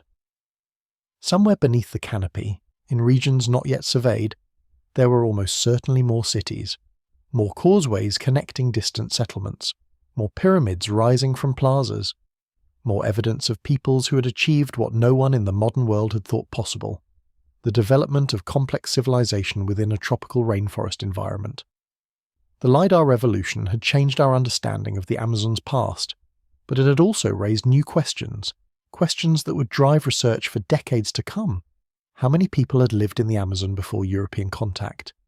The estimates had ballooned from the thousands or tens of thousands that scholars had imagined just a few years earlier to potentially millions. What was the total population of all these settlements combined? How did they support such large numbers in an environment that modern observers had assumed was hostile to human habitation, fundamentally unsuitable for large populations? How had they managed it? And perhaps most importantly, what had happened to them? These cities had been abandoned. Most were in ruins by the time the first Spanish explorers came into contact with Amazonian peoples in the 16th century. What catastrophe or decline had caused these civilizations to collapse? What force had been powerful enough to bring down cultures that had flourished for centuries? The answers to these questions would take us into the final sections of this story, into the evidence for what may have been the largest die-off in human history, and into the mystery of why the Amazon that Europeans encountered seemed so wild and untamed, so devoid of civilization, when the archaeology now proved it had been home to some of the greatest cities the pre-Columbian world had ever known. As you listen to this, as your eyes grow heavier and your mind begins to drift towards sleep, hold on to this image, not of wilderness but of cities. Cities of earth and water, cities of knowledge and careful planning, cities that rose and flourished before fading back into the forest from which they had been carved. The mystery of their fate awaits. But the garden was only part of the story. The people of the Kasarabe culture and their descendants hadn't simply built a few cities. They had transformed an entire continent into something that archaeologists are only now beginning to understand. This wasn't the untamed wilderness that Europeans would later imagine when they heard tales of the Amazon. This was an engineered landscape, a living system, a vast garden maintained with the same care and intention that a farmer tends to crops, except the scale was thousands of square kilometres, and the planning stretched across generations so vast that the original gardeners would be forgotten long before their work stopped bearing fruit. Picture what archaeologists call forest islands. These are not myths or poetic metaphors. They are real, physical structures that still exist across the Amazon today, visible from the air, embedded in the soil itself. Imagine a savanna landscape during the wet season. Flat, flooded, the water stretching to the horizon for months at a time. Now imagine that scattered across this waterlogged plain are mounds of earth, raised platforms rising above the floodline. Each one might be several hectares in size, carefully constructed from a special kind of soil called terra preta, which you might know better as Amazonian dark earth. This soil is rich, dark, extraordinarily fertile, and it didn't form naturally. It was built by human hands, created through centuries of careful cultivation and the addition of charcoal, bone, and organic matter. It remains fertile even today, thousands of years later. On these forest islands, the ancient Amazonians cultivated everything they needed. Fruit trees of every variety, mangoes, avocados, and others whose names we might not even know. Medicinal plants organized with what appears to be a sophisticated understanding of their properties and uses. Useful species that provided fiber, dye, and materials. But here's what's important to understand. These weren't random plantings. The arrangement shows intentionality. The placement shows knowledge. Studies of the pollen preserved in ancient soils show that certain trees cluster together in ways that suggest deliberate cultivation, almost like orchards. Some researchers now believe that what we see today as pristine Amazonian forest, these ancient stands of useful species, are actually the legacy of this vast horticultural project. The forest itself is partly a garden, and the gardeners have been dead for 500 years. The Brazil nut is perhaps the most striking example of this. In the modern Amazon, Brazil nut trees grow in scattered, almost random distributions across the forest. They produce their distinctive hard-shelled seed pods, and the nuts have been prized for centuries by locals and traders. But here's what's remarkable. Almost every significant grove of Brazil nut trees, when scientists have studied them, shows signs of human management. The trees are clustered in ways that suggest deliberate planting, even though no one alive remembers doing it. The trees are old, many centuries old, some possibly more than 1,000 years old. They stand in arrangements that make sense only if you understand them as managed resources, as part of a vast agricultural system. The people who planted them were dead for centuries before Europeans even arrived in South America, yet the trees kept producing and the system kept working. It's as if you could plant a forest that would feed your descendants for 1,000 years after you were gone. This same pattern repeats across the Amazon with other key species. Acai, which seems so exotic to us now, was domesticated in the Amazon. Cacao, chocolate's humble precursor, was not a wild plant growing randomly in the jungle. It was cultivated, managed, spread across the landscape in ways that suggest sophisticated understanding. Sweet potatoes and cassava, those staples of Amazonian cuisine, were developed through careful selection and cultivation. The people of the Amazon weren't simply hunter-gatherers who happened to live near fruit trees, they were botanists, in the truest sense of the word, They understood which plants could be improved, which could be selectively bred for better yields, which could be moved to new locations and still thrive. They built an agricultural system that was so sophisticated and so well integrated into the forest itself that, 500 years later, we're still discovering its traces. What they did with water would make modern engineers envious. Beyond the forest islands, there were other strategies for managing the seasonal flooding that defined Amazonian life. The ancient Amazonians built fish weirs, structures made of wood and stone that channeled fish as the water rose and fell with the seasons. These weren't simple traps. Some of them span hundreds of meters, built with an understanding of water flow and fish behavior that suggests generations of accumulated knowledge. The fish weirs could direct thousands of fish into managed areas, essentially creating enormous ponds and reservoirs. Imagine the implications of this. Imagine a food source so reliable, so manageable, that you could predict not just whether you'd eat, but how much and when.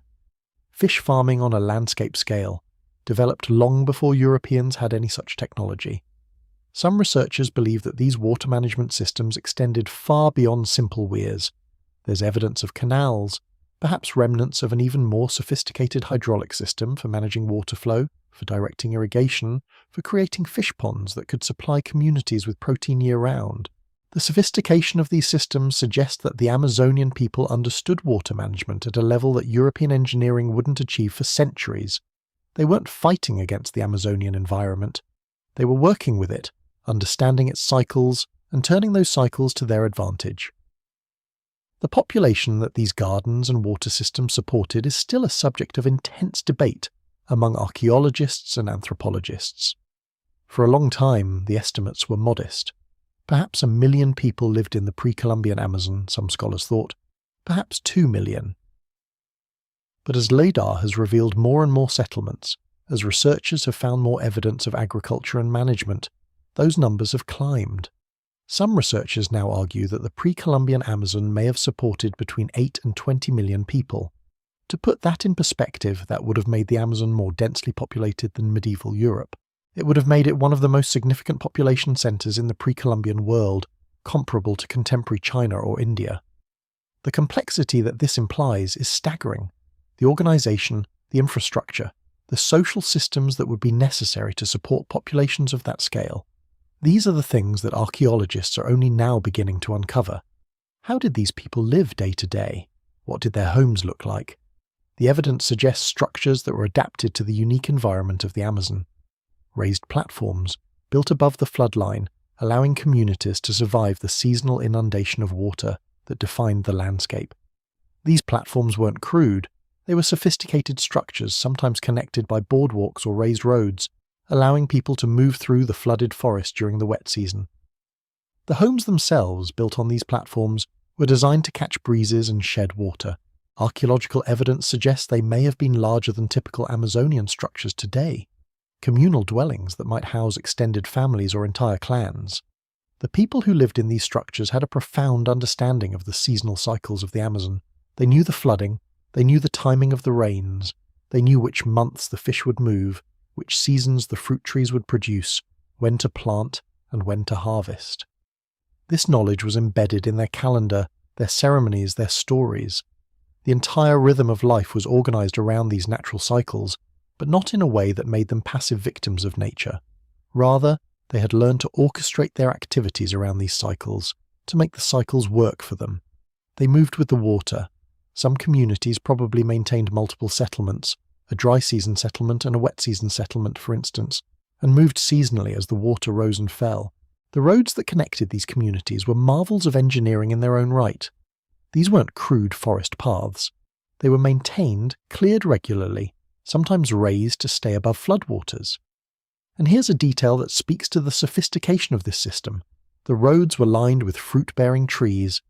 You could walk from one city to another, a journey that might take days, and eat along the way. Imagine it. You're travelling through the jungle on an ancient road, and as you walk you pass mango trees, sapodilla trees, avocado trees, all providing shade and sustenance. The road itself is clear, easy to walk, maintained by people who understand that maintaining infrastructure is how you maintain civilization. This was a commons, a shared system, something that required organization and collective effort to maintain. It speaks to a level of social cohesion and long-term planning that can only come from a complex society. Let's pause here and imagine what it might have been like to walk one of these ancient roads. Close your eyes if you're able, and let yourself sink into this moment. You're travelling through the rainforest, but you're not lost in a tangled wilderness. There's a clear path beneath your feet, the work of countless hands over generations. The canopy above filters the sunlight into a dappled green glow, soft and easy on your eyes. You hear the sounds of the jungle, the calls of birds, the rustle of small animals in the underbrush, the distant sound of water. But there's order here too. The trees around you aren't random. Some are fruit trees, and you reach up absently and pick a mango as you walk, its sweetness dissolving on your tongue. The air is warm and humid, but not oppressive. You're moving slowly, and the rhythm of walking, left foot, right foot, left foot, right foot, becomes almost meditative. There are others on the road with you, people moving between settlements, traders carrying goods, families visiting relatives. There's a sense of purpose, of connection, of a world that is organized and comprehensible. The road goes on, and you follow it, and the knowledge that it will lead you somewhere, that you won't be lost, is deeply comforting. The ancient Amazonians knew this road. They knew that it would provide for them. They knew the seasons and the cycles. They knew the names of the trees and the properties of the plants. They knew how to live in this landscape, not despite it, but because of it. This was their world, and they had mastered it. When you open your eyes again, you're back in the present, listening to these words. But the road is still there. The trees that line it are still there. They're older now, much older, and the people who planted them are long gone, but the system they built is still producing. That speaks to something profound about the people who created it. They built for the future. They built for generations they would never meet. They built systems that would persist long after they themselves had turned to dust and been reclaimed by the forest. The sophistication of what they accomplished cannot be overstated. They weren't simply surviving in the Amazon. They were creating civilization. They were building cities and roads. They were managing water and agriculture on a continental scale. They were cultivating forests that would feed their descendants for centuries. They had developed political systems that could coordinate the work of millions of people across vast distances. They had knowledge systems that allowed them to understand their world and predict its patterns. They had spiritual and artistic traditions that we're only now beginning to glimpse through the archaeology. They had social structures that were complex and, by most accounts, more egalitarian than many of their contemporary civilizations in the Old World. And then, something changed. The arrival of Europeans brought disease, slavery, violence, and the systematic destruction of these societies. It's a familiar story in the history of the Americas, but perhaps no region illustrates the tragedy of that collision more starkly than the Amazon. A civilization of millions collapsed within a few generations. The cities were abandoned, the roads fell into disrepair, the carefully managed gardens began to revert to wild forest, the knowledge systems, the accumulated wisdom of generations, were lost. By the time serious scientific study of the Amazon began centuries later, most people assumed that what they were looking at was pristine wilderness, never touched by human hands. It took archaeology, anthropology, and technology like LiDAR to reveal the truth. The wilderness itself was a creation, a legacy of a sophisticated civilization that had learned to live in harmony with its environment while still building something remarkable. What they did with their water, what they accomplished with their gardens, the roads they built and maintained, all of this was in service of something larger.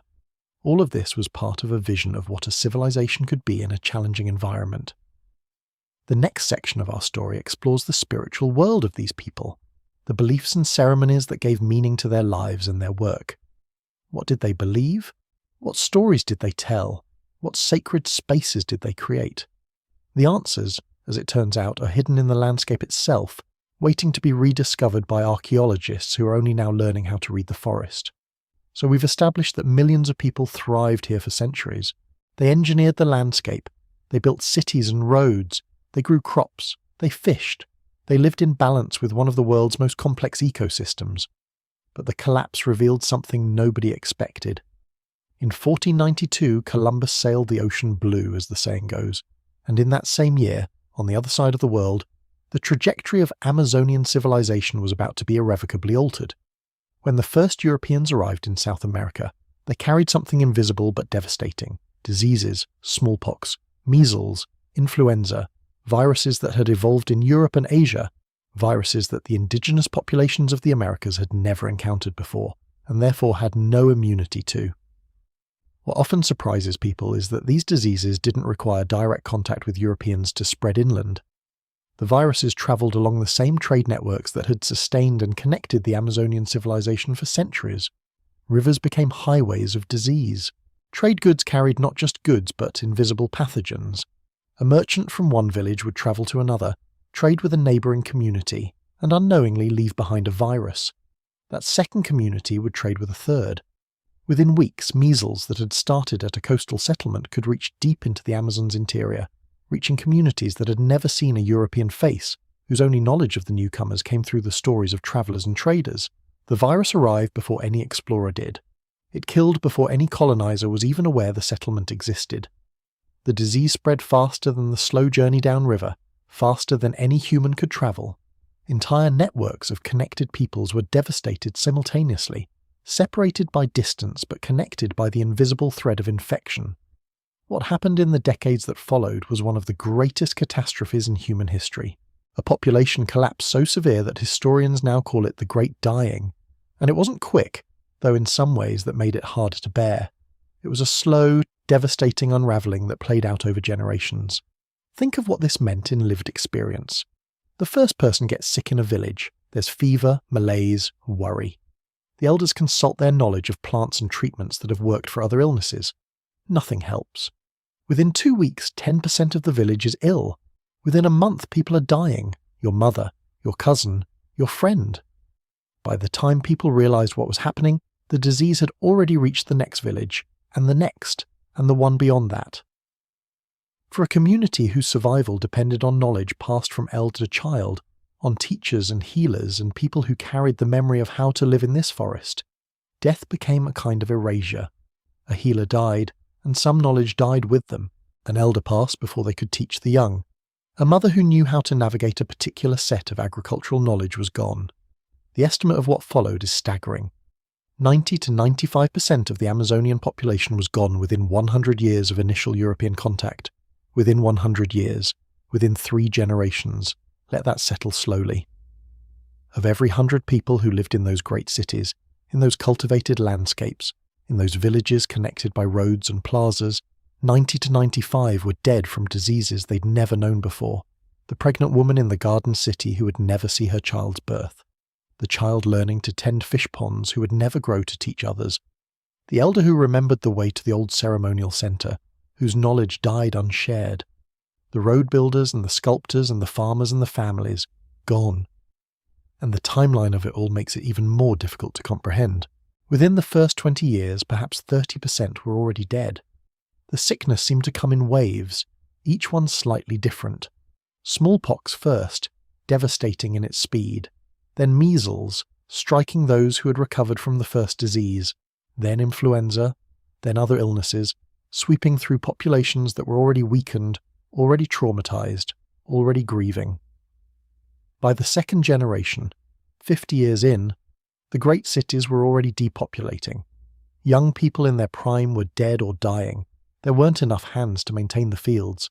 The infrastructure that sustained millions began to crumble not from warfare or conquest, but from simple absence. By the third generation, 100 years, the civilization as it had existed was gone. The population had collapsed so dramatically that the surviving communities couldn't maintain the network of trade, the managed agriculture, the ceremonial centres, the roads. The fabric that held the civilization together had simply unravelled.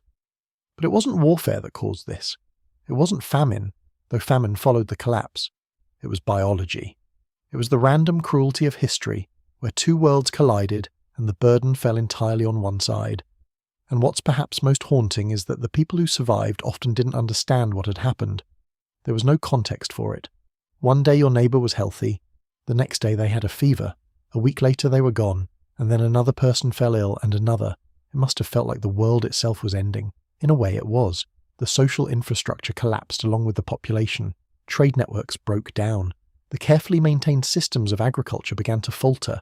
With so many dead, there weren't enough people left to maintain the elevated roads, to manage the terra preta gardens, to fish in the organised way that had sustained millions.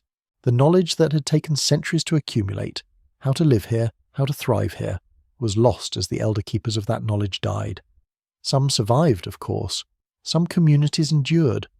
But the civilization that had built cities and engineered landscapes fragmented. The threads that held it together unravelled. And then something remarkable happened. The jungle came back. But this wasn't instantaneous. It was a process, gradual and relentless, that played out across centuries. Picture it in your mind as you drift deeper into that restful place. Within just 1 or 2 generations, 20 to 40 years, the roads that had been so carefully built began to disappear. Not suddenly. The vegetation was persistent, patient. Roots pushed up through the stones. Vines descended from the canopy above, wrapping around whatever structure they encountered. Seedlings found purchase in cracks and crevices. The raised roads, which once stood as clear monuments to human engineering, began to blur back into the landscape. The plazas that had hosted thousands of people, gathering places for ceremonies, markets, celebrations, started to fill with undergrowth. Trees grew taller and wider. Saplings took root where children once played. Within 50 years, the roads were covered in vines so thick that you'd struggle to walk the old pathways.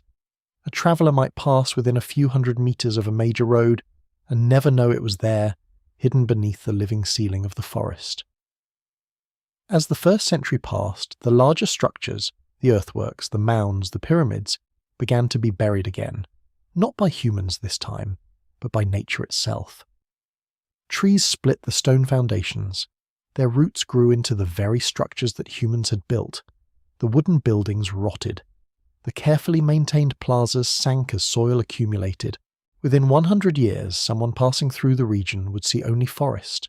Within 150 years, the canopy had completely closed over what had been cities. The second-growth forest grew dense and thick. The monumental architecture began to sink back into the earth, returning to the soil it had once been raised from.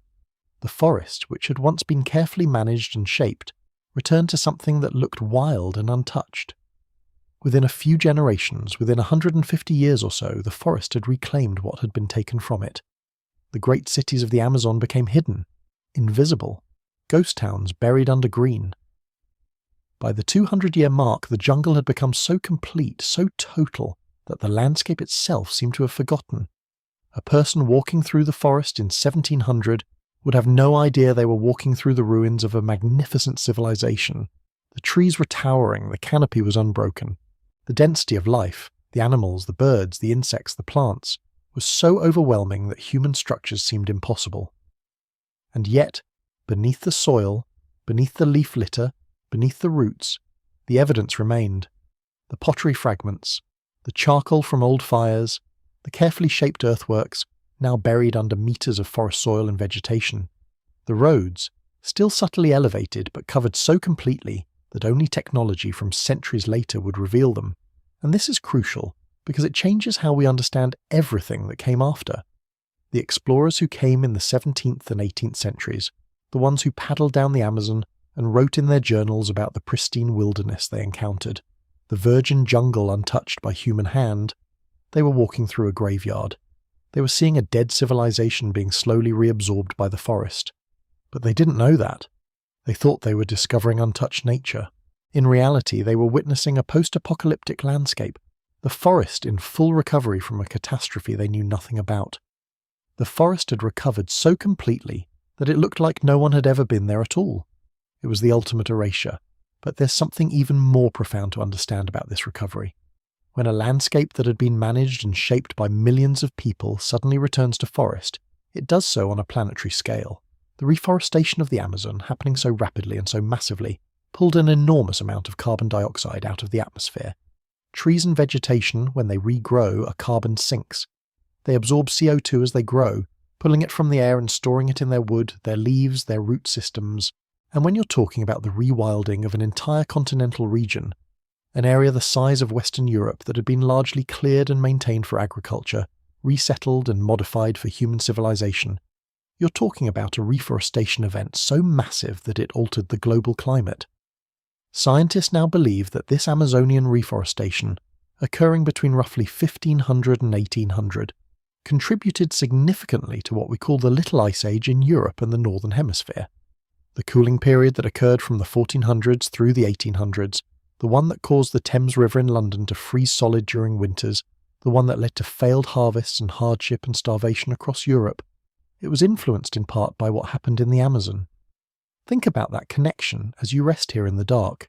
A disease outbreak in the Americas, a population collapse that eliminated 90% of millions of people, a forest reclaiming its territory at an accelerating pace, and climate change reaching across the ocean, across thousands of miles of open water, to freeze European rivers and alter the lives of people who had no idea what had triggered the cooling.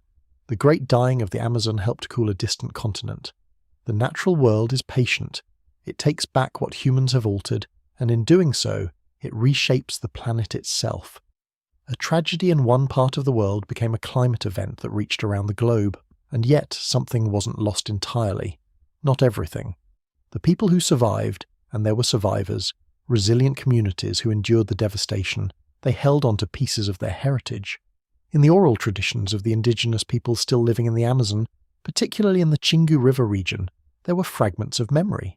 Stories passed down through the generations, knowledge about where the old roads were, information about where the cities had stood. The Kwikoro people, descendants of the ancient civilization builders, they maintained in their oral history the location of the old sites. They carried in their memory maps of a landscape that was no longer visible, information about a past that the forest had hidden. When archaeologist Michael Heckenberger came to the region in the 1990s, it was the Kwikoro themselves who guided him. They told him where to look. They showed him where their ancestors had built. This is important. The archaeology didn't happen in isolation. It wasn't a European scholar arriving with superior knowledge and uncovering secrets from the landscape. It was indigenous peoples sharing their heritage, their histories, their connection to the land, and in doing so, allowing the world to understand what had been lost and what had been survived. The oral traditions were accurate. The stories were rooted in reality. The sites the Kwikoro indicated were indeed the locations of major settlements. The knowledge hadn't been erased at all. It had been carried forward, preserved not in books but in living memory, in the stories told around fires, in the geographical knowledge passed from parent to child. In many ways, the rediscovery of these ancient cities was really a reaffirmation. The Kwikoro already knew. They had carried the memory forward through centuries. The outside world was simply catching up, and the rediscovery continues to accelerate. Every year, new LiDAR surveys reveal more structures. New pottery fragments are uncovered. New earthworks are identified. In recent years, researchers using advanced surveying techniques found even more extensive structures in Ecuador and Peru, in regions where the ancient Amazon civilization extended beyond what we had previously thought. Colombia is revealing its own networks of lost cities. The picture keeps getting bigger, more complex, more awe-inspiring. Each discovery adds another piece to the puzzle of a civilization that had been forgotten and is now being remembered. But here's what keeps researchers awake at night, in the best possible way. The Amazon basin covers roughly 5.5 million square kilometers. And do you know how much of it has been thoroughly surveyed with LiDAR, the technology that allows us to see through the forest canopy and detect ancient earthworks hidden beneath the green? Estimates vary, but a reasonable figure is somewhere around 5%. 5%. That means 95% of the Amazon remains largely unsurveyed. Beneath that dense forest canopy, in those remote regions that have never been systematically scanned from above, there could be thousands of undiscovered sites. Thousands of cities or settlements or roads or ceremonial centers or sacred spaces, still hidden, still waiting, still being held by the forest, which covered them so completely that our modern eyes have yet to find them. Some researchers believe the true population of pre-Columbian Amazonia might have been even higher than current estimates suggest. What if it wasn't 5 million people, but 8 million? Or 10 million? What if there were more cities than we've found? What if the network of roads was even more extensive? What if the complexity of the civilization we're discovering is only a fraction of what actually existed? We simply don't know. And every time a new LiDAR survey is conducted, every time a researcher ventures into a remote region, With modern surveying equipment, there's the possibility of dramatic discovery. A plaza that hasn't seen human eyes in 500 years. A road that was abandoned in the 1600s and has been hidden by the jungle ever since. A pyramid that's been slowly sinking back into the earth, returning to it, waiting patiently to be found again. The Amazon was still hiding its bigger secret. Or rather, it was hiding hundreds of secrets, thousands maybe. And they're being uncovered slowly, carefully, methodically, adding piece by piece to our understanding of what was here, what was lost, and what has endured. The civilization of the ancient Amazon is being resurrected not just by technology, but by the resilience of the people whose ancestors built these wonders. The indigenous communities of the Amazon today are the continuity of that great history. They're living links to a past that once seemed utterly erased, and their role in the rediscovery, in helping archaeologists understand the landscape, in maintaining and sharing their own knowledge, has been absolutely central.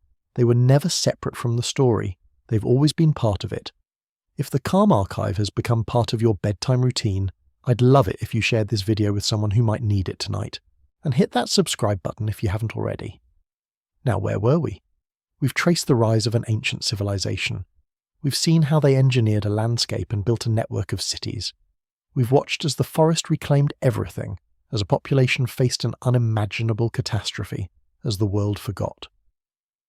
We've seen how technology and indigenous knowledge are working together to remember, and in that remembering, something deeper is being uncovered about what it means to live in harmony with nature, about the fragility of civilizations, about resilience and survival, and about the enduring strength of communities that carry memory forward through generations. The story of collapse is also a story of survival. The story of loss is also a story of persistence. So as you settle deeper into sleep, consider this thought that archaeologists are still wrestling with. Beneath the canopy, in the darkness of the unsurveyed 95% of the Amazon, what other wonders are waiting? What cities are still hidden? What knowledge are we yet to recover? And what will we learn when we finally find them? As we rest now with this knowledge of the Amazon's hidden highways, let us think about what this discovery truly means for us, for our understanding of civilization, and for the very nature of human achievement itself. For centuries we have believed we understood the world, that we had mapped its secrets, that the great civilizations of history were known to us completely. And yet, beneath the green canopy of the Amazon, there existed something vast and intricate that our greatest scholars completely missed. Something that challenged everything we thought we knew about how humans organize themselves, how they build, how they thrive. It is a humbling realization, is it not? That in our modern age of satellites and computers and unprecedented knowledge, we were still wrong about something so fundamental, so enormous, and so close to home. This is the gift that archaeology sometimes offers us, not just artifacts or dates or even understanding of the past, but an honest reckoning with the limits of our own knowledge. These ancient peoples, the ones who built these roads through the jungle, who created terra preta and shaped the very landscape to their needs, they were not conquerors of nature the way we understand conquest. They did not come to the forest and try to bend it entirely to their will, did not clear it all away and replace it with something wholly artificial. Instead, they worked with the forest, understood it deeply, learned its patterns and its rhythms, and found ways to improve it, to enhance it, to make it richer and more productive while keeping it fundamentally itself. They left the soil darker, more fertile, more alive than they found it. They created an abundance that sustained not just themselves, but left legacies in the earth that would outlast them by millennia. And perhaps that is the deepest teaching here, the one that should settle into your mind as your thoughts begin to slow and soften now. These ancient people understood something that we have largely forgotten in our modern age, something that grows clearer and more precious the more we think about it. They understood that true civilization is not about conquest or dominance, not about erasing what came before or imposing one vision completely upon the world. True civilization, perhaps, is about stewardship. It is about leaving things better than you found them. It's about working in harmony with the world around you, understanding its nature, learning from it, building with it, and not against it. Terra preta, that dark and fertile soil, it stands as a physical monument to this philosophy, a monument that has endured in the earth itself, waiting patiently for us to understand what it means. When we think of great civilizations, we often think of what they built that still stands, the pyramids, the temples, the walls that have survived the centuries. But what these Amazon peoples built that truly endured was something more subtle and more profound. They built systems that worked with nature rather than against it. They created abundance in a place where outsiders insisted nothing could be created. And they did this so skillfully, so completely interwoven with the natural world, that when they eventually departed, when the civilizations collapsed and the roads fell into disuse, the forest simply reclaimed it all. The jungle did not have to fight, did not have to struggle to take back what had been lost, because the people had never truly taken it away. The forest and the civilization had become one thing, and when one part faded, the other simply grew, expanded, absorbed it back into itself. This is worth contemplating as you lie there now, as your body settles deeper into your bed, as your breathing becomes slower and more even. Think about the ancient roads at night, the way they must have looked under the stars. The darkness would have been profound in the forest, not the artificial darkness of a city at night with its glow of electricity, but the true darkness of a place where the canopy is thick and the night is absolute. And yet it would not have been an empty darkness, but a living one, filled with sound and movement and the subtle presence of countless lives.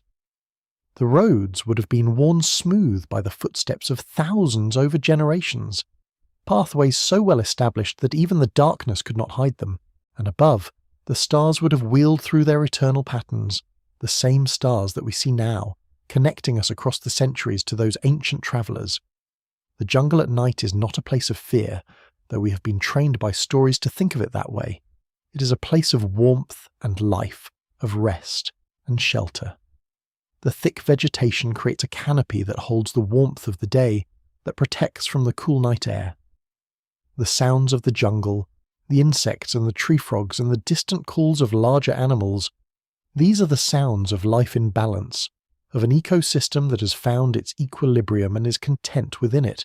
When you close your eyes and imagine these ancient roads at night, imagine them not as something mysterious or dangerous, but as something peaceful, something that connected people to each other and to the land, something that facilitated trade and communication and the sharing of knowledge, something that allowed a civilization to function and to flourish. And as you hold this image in your mind, as these ancient roads stretching through the dark jungle become clearer in your imagination, you might begin to sense something about your own place in the world, your own connection to something larger than yourself. For you too are part of a vast network, a complex system that stretches far beyond what you can see, that connects you to the past and to the future, to the earth beneath your home and to the stars above your roof. You are part of human civilization, but you're also part of nature, part of the same world that those ancient peoples understood so deeply. Your breath is part of the cycle of the air. Your body is made of elements that have been recycled through countless other beings. Your rest is connected to the rhythm of day and night that has continued since the beginning of time. Think now of how your own bed cradles you, how your pillow supports your head, how your blanket weighs gently upon you like a kind embrace. These are simple comforts, and yet they connect you to something very old and very human. For as long as humans have existed, we have sought rest, have created spaces of safety and warmth where we could lower our guard and surrender to sleep. The ancient peoples of the Amazon rested in structures we can barely imagine now, in dwellings adapted perfectly to their environment, and they fell asleep with the same needs and the same gratitude as you feel now. The drive to rest, to find peace in darkness, to let go of the concerns of the day. This is something that connects you to every human who has ever lived. As the night deepens around you, as the world outside grows quieter and still more quiet, consider that you are never truly alone in your rest. You're part of a vast continuum of human rest, a long chain of beings stretching back into the deepest past and forward into the future that we cannot yet see. The ancient peoples of the Amazon knew this somehow, in their way. They built their roads and their cities and their systems of agriculture not as permanent monuments carved in stone, but as part of a living, breathing whole that would continue to evolve and change. And when their civilizations fell, when the roads were reclaimed by the forest, there was no tragedy in it, not really. There was only the continuation of the great cycle, the transformation of one state into another, the endless conversation between human civilization and the natural world. And that same cycle continues still, in the forests of the world and in the quiet of your bedroom. Your rest is part of the rhythm of this cycle. Your sleep is as natural and as necessary as the growth of the trees, as necessary as the rain that falls and the sun that rises. As you sink deeper into your pillow now, as the weight of the day begins to lift from your shoulders, know that this rest is earned and deserved.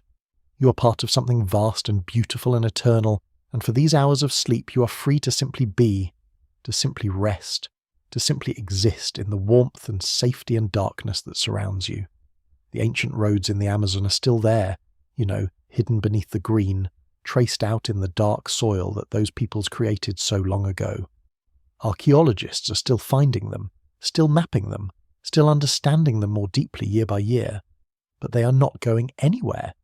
They will remain, patient and quiet, long after we are gone, perhaps waiting for some future civilization to rediscover them again, to learn from them once more.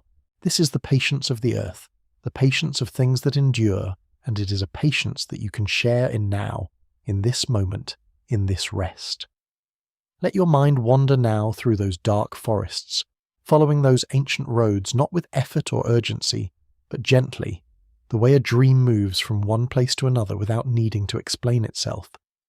Feel the coolness of the night air, the warmth of the earth beneath your feet if you were walking there, the shelter of the great trees all around you with their thick trunks and their branches that hold the stars above them. Hear the gentle sounds of the jungle at night, the soft chorus of insects, the distant calls of birds, the almost imperceptible sound of things growing and living and breathing in the darkness. Let all of this wash over you. Let all of this become part of your rest. Let the knowledge of these ancient highways sink into your mind like water, into the dark soil of terra preta, settling in deeply, becoming part of you. And as you drift now, as your consciousness begins to soften at the edges, hold on to this thought, that human civilization at its best is not about domination or conquest, but about harmony, about stewardship, about leaving things better than you found them, about working with the world rather than against it. This is the message that the Amazon's hidden highways whisper to us across the centuries. This is the gentle lesson that the ancient peoples, without knowing it, left behind for us to discover and understand. They improved the soil, they enhanced the land, they built systems that thrived within the ecosystem rather than trying to destroy it, and in doing so, they created something that has endured in the earth itself, a testament to a different way of being, a different way of building, a different way of living. You too are building something in your own way, something that continues forward with each day you live, each choice you make, each moment you spend resting and recovering and becoming stronger. Your rest tonight is part of that construction, part of that journey. Sleep is not a waste of time or an interruption in your life. It is essential to it. It is fundamental to it. It is the ground upon which everything else is built. Just as terra preta became richer and more fertile through the actions of the ancient peoples, so too does your body and your mind become stronger and clearer and more resilient through rest. You are, in this moment, engaged in something ancient and necessary and good. Let go now. Let your thoughts become as slow and as warm as the jungle night. Let your breathing settle into a rhythm that requires no thought, no effort, no attention. Your body knows how to rest. Your mind knows how to sleep. These are not things you need to learn. They are things that have been wired into you since before you were born, since before your parents were born, since before the ancient peoples of the Amazon built their roads and their cities and their fertile soils. Sleep is your birthright, your natural state, the thing you return to night after night after night, as reliable and as comforting as the stars in the sky. The roads stretch on in darkness. The ancient highways of the Amazon continue their long sleep beneath the canopy, hidden and patient and eternal.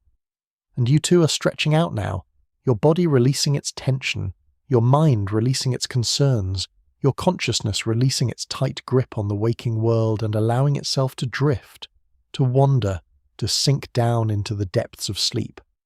There is nothing you need to do. There is nothing you need to know. There is nothing you need to figure out or solve or understand. There is only this moment, this darkness, this peace, this rest. Thank you for spending your evening with the Calm Archive. Thank you for allowing these ancient highways to guide you towards sleep, for letting the wisdom of forgotten civilizations wash over you and settle you into rest. If this helped you relax tonight, please subscribe so you never miss a new video. I upload regularly and there's always something new to drift off to, something new to rest with, something new to let carry you into sleep. And please, if you have a moment, tell me in the comments, what lost civilization fascinates you the most?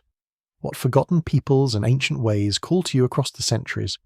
I would love to know, and perhaps we can explore those mysteries together on another quiet evening. For now, though, let all of this drift away. Let the Amazon fade into the soft grey of sleep. Let the ancient roads disappear beneath the canopy of your own dreaming.